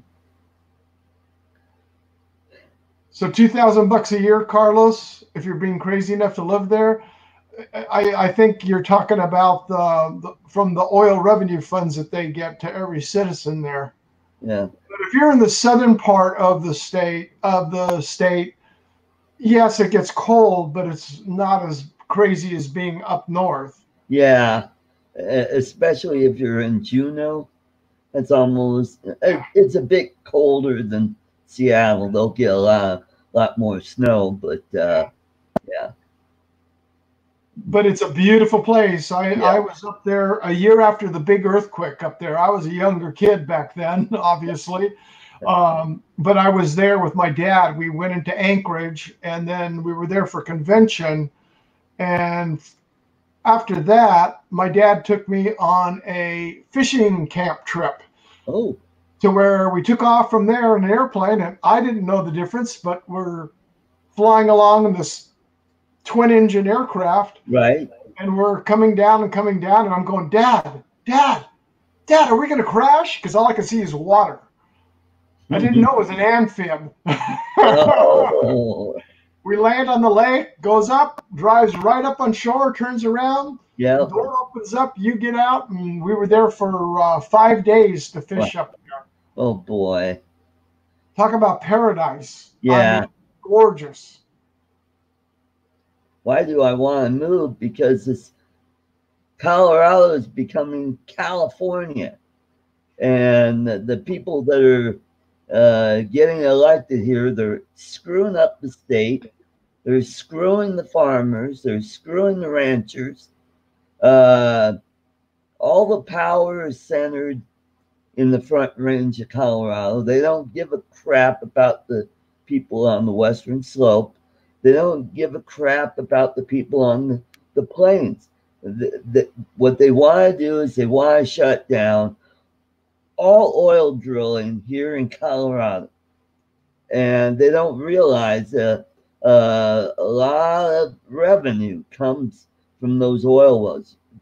For example, Weld County is 100% self-sufficient because they get all their money from oil revenue. Mm-hmm. They're the only county in the state that's always in the black. They're not screaming, oh, we need some money from Denver. We don't have any money. And we got all these do-gooder enviro wackos that are getting elected, and they want Colorado to be like California. And what they're doing here in Denver is they let people poop on the sidewalk. Los Angeles, San Francisco, same way. And now they're talking about these open supervised injection sites Mm-hmm. where drug users could go there and they could shoot up without any repercussions from the law. Right. And I mean, all you have to do is, hey, look how well that worked out for Vancouver, Yep. British Columbia. The place is going to hell. Yeah. Just like Amsterdam, same way. Yep. And that's why I want to get the hell out of Colorado. You know, I'm looking at how the state's going to go in the election this year, Mm-hmm. and we got different factions in the Republican Party that just won't work together because one side says no, we got to do it all conservative. We can't, like almost libertarian like, where we want no growth and all this. And, but, government is going to grow no matter what. One party is going to grow it really fast. The other party is going to slow it way the heck down because they realize that if the spending outpaces our tax capacity, then we're screwed. The state is done. Mm-hmm. That's what's happening to California. Oh yeah, and the problem here in California is though you'll never hear them talk about because Mark in here is talking about the mass exodus of people living in California. Yeah, for the past over 5 years that I've seen the stats, and they talk about how many million people moved into the state, but they don't talk about this last year. 750,000 moved out above the amount moving in. Right. So you have a deficit. You're talking, I forget what the statistics are. I've got it somewhere, but if 1 million people moved in, 1.75 million people moved out. Yep. So I had a friend of mine that moved to Arizona because that's the other big state a lot of people go to from here. Yep. And to Nevada because Nevada has no state income tax. Oh, they'll screw that state up. And they're coming to Colorado and they're voting the same way they did in California. Yep, exactly. And because they don't know better, because that's what they've always been doing. And it's like, It's a spread of the virus. Yeah. You're right. And when we were in Texas for Spin Up, yeah, that being my second time there, the first time I was there, I went to a restaurant which is right across the parking lot from the hotel we were staying at. Yeah. I spent an extra day there, and not a lot of people did that year, the first year as they did this year. Right. And I went into the bar and everything. I was talking, and somebody came up and says, "Well, where are you from?" I said, "California." And the bartender kind of looked at me, and the couple of the waitresses looked at me kind of like, uh-oh. Like, oh. And so we ended up talking, and come to find out the guy was really into wine, and we started talking about it. I says, "I have a question. Why did, when I mentioned California, were you guys, not just you, but a lot of the people, kind of giving me the dirty eye, the stink eye?" Yeah. And he goes, "Well, you have to understand, you're selling a piece of property in California. You come over here and you buy it cash, and you're buying, a lot of people are buying a second home or a rental. Mm-hmm. So what you're doing is you're making money off the state. You're not giving really anything back into it, and we don't have any state income tax to recover it. The only thing that they do have is their property tax is high, right, compared to us here. I mean, we're at 1.02%, right, at our base, and what we have here, thank God, is the illustrious Prop 13, which our the Jarvis Group put into action decades and decades ago, which every single one of the representatives up in California wants that out of here so they can get their hands on being able to tax you at an ongoing rate. So the max it can go up is 2% a year, period, capped. We have the same thing here. It's called Tabor. taxpayer Bill of Rights, and the Democrats here, they want to get rid of it. They want to do away with it because it limits the government on how fast the tax rates could go up. Because there's a provision in the law that says, all right, if you want to raise taxes, you have to go to the voters. And you got to convince them why you need this tax increase. And a lot of them have been voted down. There's only been a couple that were passed, and that's where they rebuilt the freeway through Denver. And it did improve the freeway, but we still have crappy rush hour traffic. All they did is they widened it. Now there's more people that are stuck in traffic. So, and then you got your big loop all the way around Denver. Well, we don't have it all the way around. They want to finish the northwest corridor. Yeah, the northwest corner up there. Yeah, or the north. Yeah, north. Yeah, they don't have that there because the people in Golden and that area. Oh, we can't have it through here because it goes right through where Rocky Flats used to be. Mm-hmm. And they're all worried that that's going to kick up all that contaminated soil. And for those of you who don't know about Rocky Flats, that's where they used to make nuclear weapons. Yep. Mm-hmm.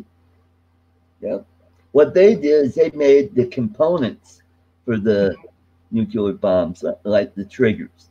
And the old guy is back. I'm back.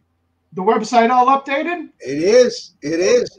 Yet another government agency closing because of the coronavirus. Yeah. Yes, sir. Well, Yeah. we had, I think you missed it. I said it earlier on before you came in.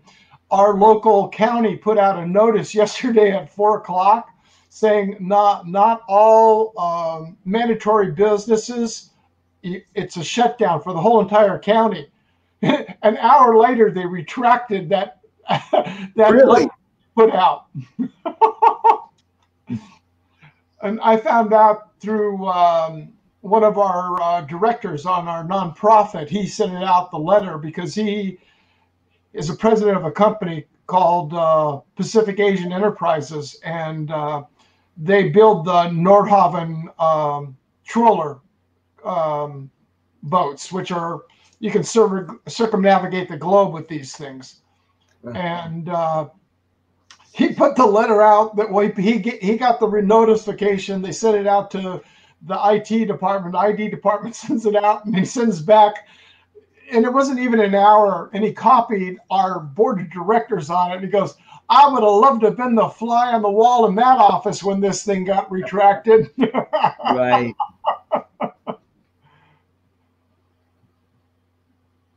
Well, where'd Rodney go? Oh, he had to go for a walk before he took a rest. Oh, that's good. He's looking pretty good. Yeah, he is. Yeah. Mm-hmm. Carlos wanted to know why I wanted to move out of Colorado, and Steve and I were talking about it, how all his compatriots from California are moving in and voting the same way and screwing up the state. Well, that's what they do. They screw up a state, and they can't stand it anymore, so they move to another state and then change that state to be just like the one they left. Yeah. Yeah. Yep. Look, it happens here in Florida all the time. All the New Yorkers come down here. Yep. They all move down to Palm Beach, Dade, and Broward County, which is the most liberal mecca on the planet. Yep. And they screw up the whole state for the rest of us. And it's happening even in Orlando now. You've got so many of these people moving to this area. Yep. Well, and that's what happened with Massachusetts and Connecticut, because the New Yorkers moved over there and screwed up those states. So it's time for a change in the law that says, we'll let you move here, but you can't vote. Yeah. You Well, have to live here you have to live here for 10 years before you're able that's to right. vote. That's true. Wow, do you see what Mark wrote? We have a curfew here now from 10 p.m. to 5 a.m. Wow. No kidding. That's Carlos. I think I may definitely agree with you. Pay attention to see if China ends up buying a lot of the low stock markets since it's so cheap. They want to destroy the U.S. monetarily. That's what they've been wanting to do for decades and decades and decades. But it's going to backfire. Well, you know what? Since we're their, I don't see how that's productive for them. Since we're their largest customer. Yeah. It'd be silly to bankrupt your largest customer. That just doesn't make any sense to me. Well, you wouldn't gobble up the whole thing. You'd gobble up enough in order to make a profit, and then you're taking the profit back out of it. Well, you know, it is a global casino after all. Yeah. I mean, you don't think our people are playing in their stock markets? Oh, sure. Same thing. Yeah. Same thing. Anyway, buy what company makes hand sanitizer? Buy them. I saw that Procter and Gamble and those were going up like crazy while the rest of the market's crashing. So. And what is it for Kleenex brand? Kimberly Clark. Kimberly Clark. Yeah. And Johnson & Johnson and anything like that. Yeah. Yeah. Well, Johnson & Johnson, they got hit with the big lawsuit over talcum powder. Oh, the talcum powder. Yeah. Yeah. That's another one of these attorneys' brainchilds. Yeah. You know, all these attorneys are probably having a big meeting right now trying to figure out who they can sue and how over the coronavirus. You know? Yeah. Next thing you start seeing TV ads, you know. Did you hear about the law firm that's filing suit against Donald J. Trump individually, besides against the government, because of the loss of human life? Because I don't know if he's actually filing a suit. I saw the tweet. That says Donald Trump should be criminally charged for involuntary manslaughter because of all the people who died from the coronavirus. Because they just didn't do enough. Didn't do it fast enough. Meanwhile, the guy in China, the doctor, the whistleblower guy in China, back in November, that knocked on the government's door and said, I think we got a problem. They say he died from the coronavirus. I think it was lead poisoning.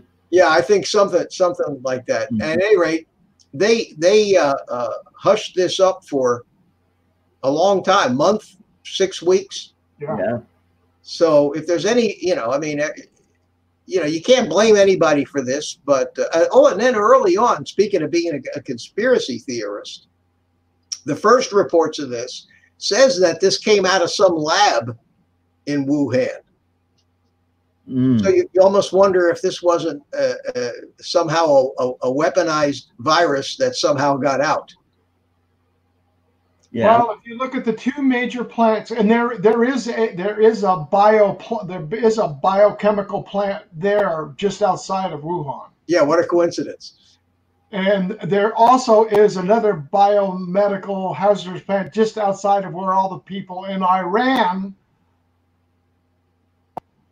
came down with the virus. Yeah, but we can't talk like that because then we'd be conspiracy theorists and YouTube would ban us. Yeah. I'm saying there also is a business there. Didn't say there was. Yeah. So I'm clarifying it very carefully. But I don't put anything past any of these people after what went on with Trump for the past 3 years with all the crap that did you see that the 13 Chinese that the Russians that they indicted, that Mueller indicted, they closed that case. Oh yeah. Yeah. Yeah, the only Russians they could find, so they could have some Russians in this whole Russian collusion thing. Mm-hmm. Turns out not to be. They can't even prosecute them. It was. Oh God, I hope all this stuff comes out. I hope somebody somewhere in this chain, other than Judicial Watch, other than Tom Fitton, who seems to be carrying the entire load for the whole Justice Department and finding out what's going on. Right. and a handful of reporters, you know. That's because the Justice Department has so many deep state people still in there. Who had any, who knew that the level of corruption in our government was anything like this? But maybe it's a good thing that it all was brought out. Project Veritas. You're right, Tater. Yeah, he goes, that one where he went into CNN and got all that stuff out of him was great. Yeah. But the problem is none of the mainstream media will carry any of the reality of this. No. Their line is simply that all of us are conspiracy theorists, and there's absolutely no evidence or no proof that any of this stuff really happened. We're just conspiracy theorists and racists. Don't forget that. Don't forget that too. Carlos, people are going to buy stock because it's not the people that need the $1,000 for the emergency funding. The people are going to be buying stock are the ones that have saved their money and have it stashed away, and that's what they wait for. Just like old Murdoch did, and all the rest of the big people. The people that are living month to month aren't buying it. People living month to month aren't buying stocks. Yeah, that's right. George Soros and his crew is buying stocks and selling stocks and actually moving the market, with so much of that stuff. It's so manipulated. And there's no reason for it to go up 1,000 one day, down 2,000 the next, up 1,000 tomorrow. It's nuts. Well, that's where we were talking while you were out. I said, that's the problem, is our market has never had a complete stabilization of the market since Trump became president. It's more or less been on this climb the whole entire time. Yeah, we've had it ups and downs, but it's never had a true market correction. And this is way too long without a market correction. Yeah, and this is what anybody says about it. It's actually a healthy thing. Yeah. And it'll correct itself. You just don't want to be if you were invested and you did sell out cheap, you don't want to miss the whole recovery, though. You got to be careful. Yep. There's a lot of the effect that a market has like this on an investor's confidence. It's like you get PTSD from this kind of stuff, and you become afraid. So you take the safety of just maybe I just better put the money in the mattresses, stay out of it, whatever I got left. And that was really funny. My cousin deals in dry goods sales, and he goes up to the LA Mart, and he was going up there the other day when this stuff had already started. He went in to draw quite a bit of cash out of his account, and they limited him to $3,000 every 24 hours. And he goes, "No, let me speak to the manager. I've got tens of thousands sitting in this bank. I need it out in order to keep my business running because I buy everything cash because it's cash sales up at the LA Mart. Not like you're going over there on credit. Then they don't accept check. It's cash if you want that merchandise." And he was finally able to get the money out that he wanted, but the banks have started limiting to how much you can deduct in a 24-hour period. Well, they only have a certain amount of cash on the premises. This bank is used to it. This bank does. They keep that kind of cash. Yeah, at the worst case, they should. He might have had to wait till the next day till they could get a delivery of some cash for him. But I know I tried that years and years, a long time ago. I mean, back in the 70s, I had a bunch of money in this bank, and they just treated me like shit one day, and I got really pissed off, and I went in there, and I said, "I want my money now." Yeah. Well, we'll give you a cashier. I said, "I want my money now. I want it in cash, and I want it now." And they had to they didn't have enough cash in the bank. Yeah. Now, it wasn't that I had that much money. It was that this was not a big branch. Yeah. And they couldn't clean themselves out completely. So I waited there. I waited there until they got money brought in, and cashed me out. Well, you waited a long time then for that. Yeah, most of the afternoon. Yeah, I waited all afternoon, but they finally got the money over there. And they wanted to give me a check, and they wanted me to come back tomorrow, and they pissed me off so bad.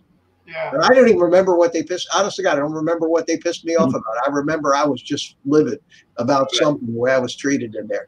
Right. I think Carlos has a good spot here where he's talking about in Belgium, a bunch of younger people. In fact, I was reading about that. And in fact, Matt from Oklahoma Droner was talking with somebody there and about the millennials because they are not wanting to stop going out and partying and they're spreading everything. And that it's affected the case I read a huge amount in the United States here. Now, Carlos is saying also in Belgium, our millennials, they're healthy, they're young, and they're coming down with it and being affected pretty hard with it. Well, they have no immune system. Yeah. We were talking about that yesterday. They have no immune system. They're hand sanitizer babies. Yeah. Mm-hmm. They never play and they never played in the dirt. They played with their iPhone.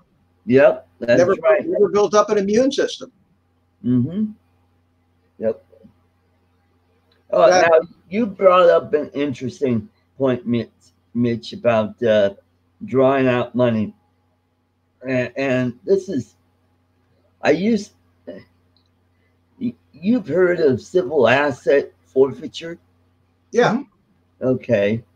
I used to be, greatly against it until I saw how a lot of drug dealers would carry huge amounts of money, and that was the one way to catch these drug dealers is to nail them and take their cash.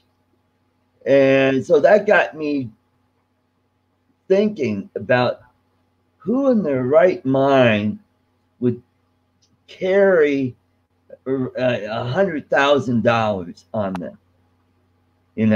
When you have electronic means to move money around, that's a lot safer.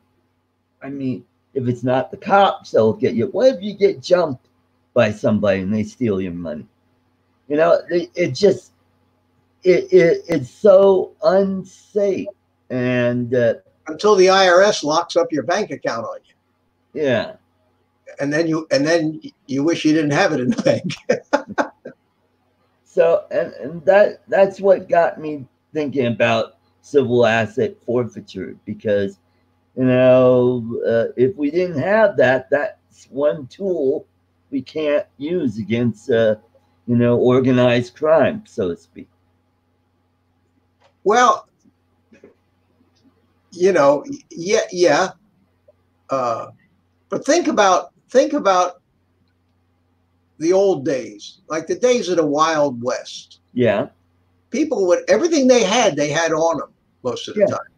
They were headed out across country in wagon trains. They had every asset they had, every bit of money they had. They used to carry. They had gold coins. Their saddlebags were their bank in most cases. Yeah. So this business of not having your money in your hand is something that's always scared me. Right. It's always scared me. My father was born in Russia and and his family left Russia in 1911, basically with what they could carry. Right. All their property and everything else that they had to leave. Right. Good thing they left when they did. Yeah. And came here, and they came here, and my grandfather, on my father's side, who I never met, he died before I was born. Whatever money they had in diamonds, in small diamonds, and they bought their way across Europe with these diamonds. They had no money. They would sell them or trade them for passage, for the ticket on the boat, and when they got here, that was whatever they had left. Like George Soros did. What's that? Like George Soros did, getting out of Hungary. I think, and this is my theory, how he got the seed money to build up his fortune. That money that he had was looted money. Oh, I agree completely. I think he knew where it was headed, and when he applied for that school in London, and Hungary was part of the Soviets here. And they weren't just letting anybody out of the country. So he probably knew where the money was hidden, and either in precious metals, most likely diamonds. I'm wondering when that guy's just going to up and die already.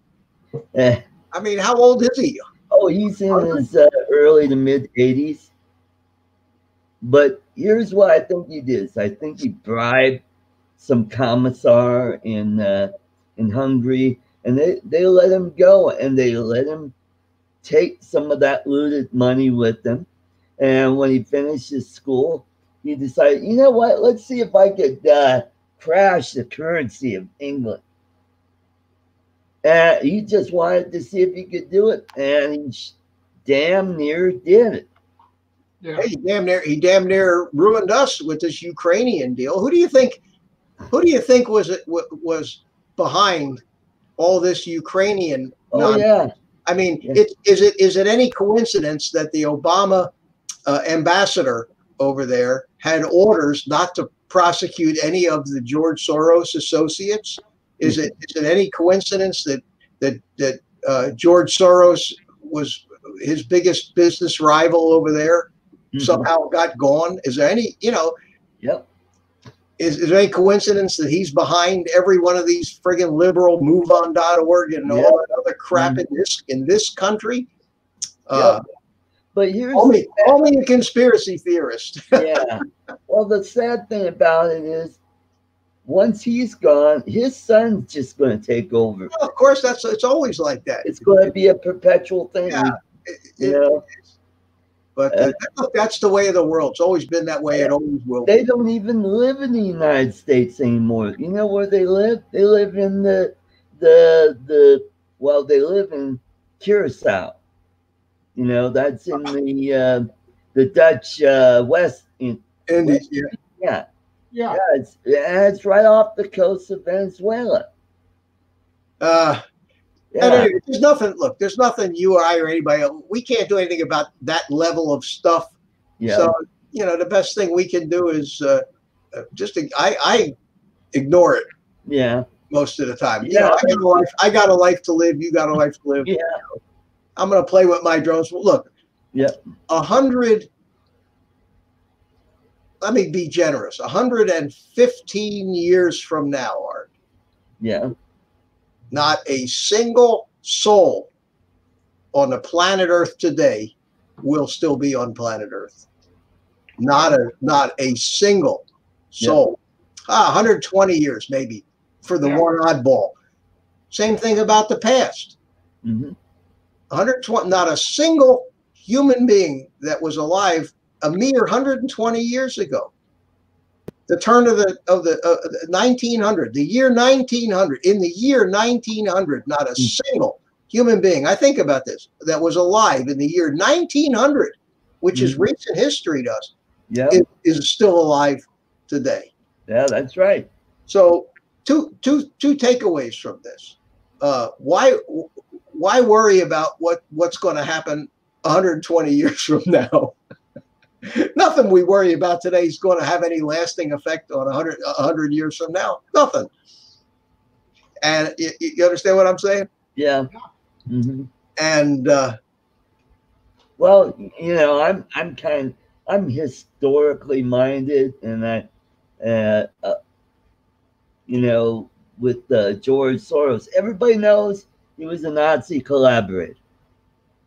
He helped the Nazis loot a lot of money. You just kind of, so-and-so, they've got some gold, go after them. He ratted out some people, and the Nazis treated him well. And then when the communists took over, well, he still was treated fairly well. All right. Let me ask you a question. You're a man, and you've got all and like most humans, you've got principles and you have your ideals and everything. And along comes some guy and puts $1 billion in your hand. Most likely that will become your new best friend. Yeah. And all that shit that you thought yesterday isn't going to matter a whole lot. Because he just gave you $1 billion. And not only did he give you $1 billion, he told you how the two of you together are going to take that billion and turn it into 100 billion. Mm-hmm. Now you adopt the guy. You're so in love with him. You know, and that's what happens. We human beings, we forget about all that crap that happened yesterday when all that money gets put in our hands. Today, that's just human nature. Yeah. That's called being corrupted. Yep. Everybody's got a price. Yeah. And if somebody like him has got the means, so he's corrupted pretty much the entire Democrat Party by contributing fortunes to everything. Mm-hmm. These people love him. That's where the money's coming from. Mm-hmm. You can't expect people to do anything else. There's a bunch of Republicans who are no better. Yeah. Yeah. Remember the hold the Koch brothers had? Whatever happened to the Koch brothers? You don't hear much about the Koch brothers anymore. They're not evil anymore because they don't give any money to Donald Trump. So their evilness has all gone away. I think one of them just passed away a few months ago. And my point, exactly, that they're all going to move on, and the next generation is going to come in, and all of our villains, all the guys we've learned to hate over the years, we won't have them to hate anymore. Yeah. Oh my gosh. You see what Vidar just put in there? Because there's in the chat, they were talking about carrying the money. Copping the money, they won't do anything. This just came in from my cousin up in Stockton. Oh boy. Hazmat suits, cool.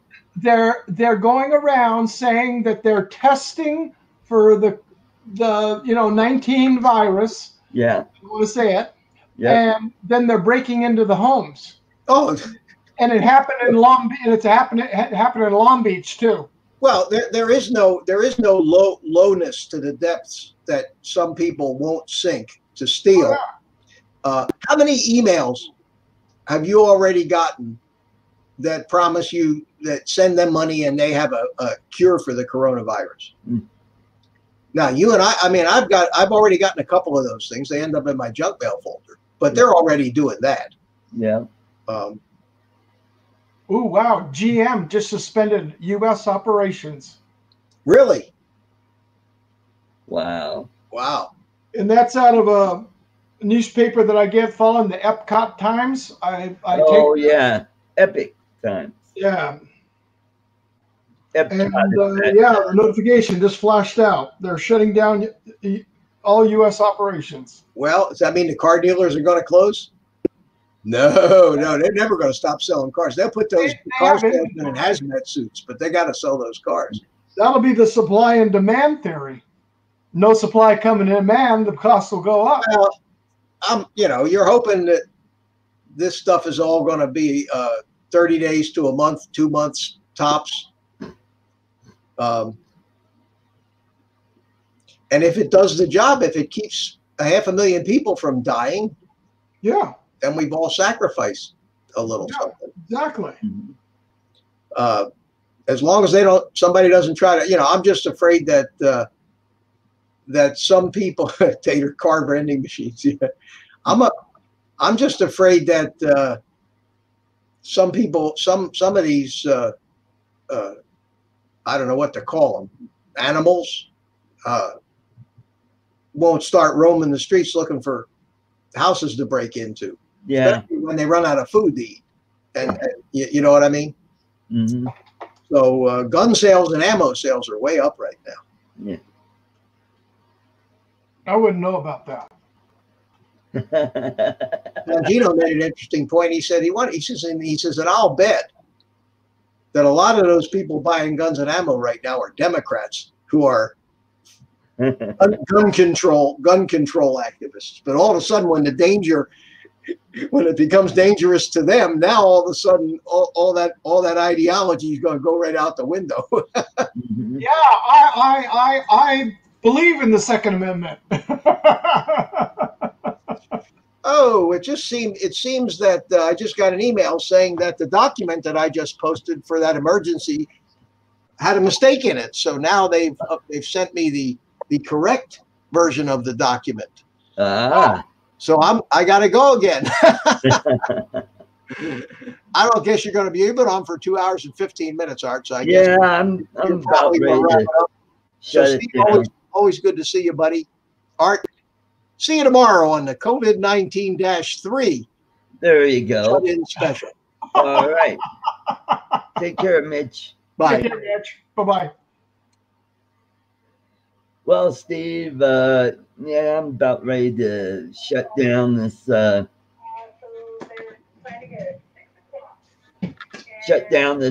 show, and I want to thank everybody for coming in. You know, spend the time with us and talk about drones and the stock market. And I want to make a disclaimer: we are not professional financial advisors, so That's right. this is all just Personal opinion. that's right, personal opinion. It has nothing to do, and it has nothing to do with ArtCo Drone Solutions whatsoever. Yes. Mm-hmm. All right. Well, okay.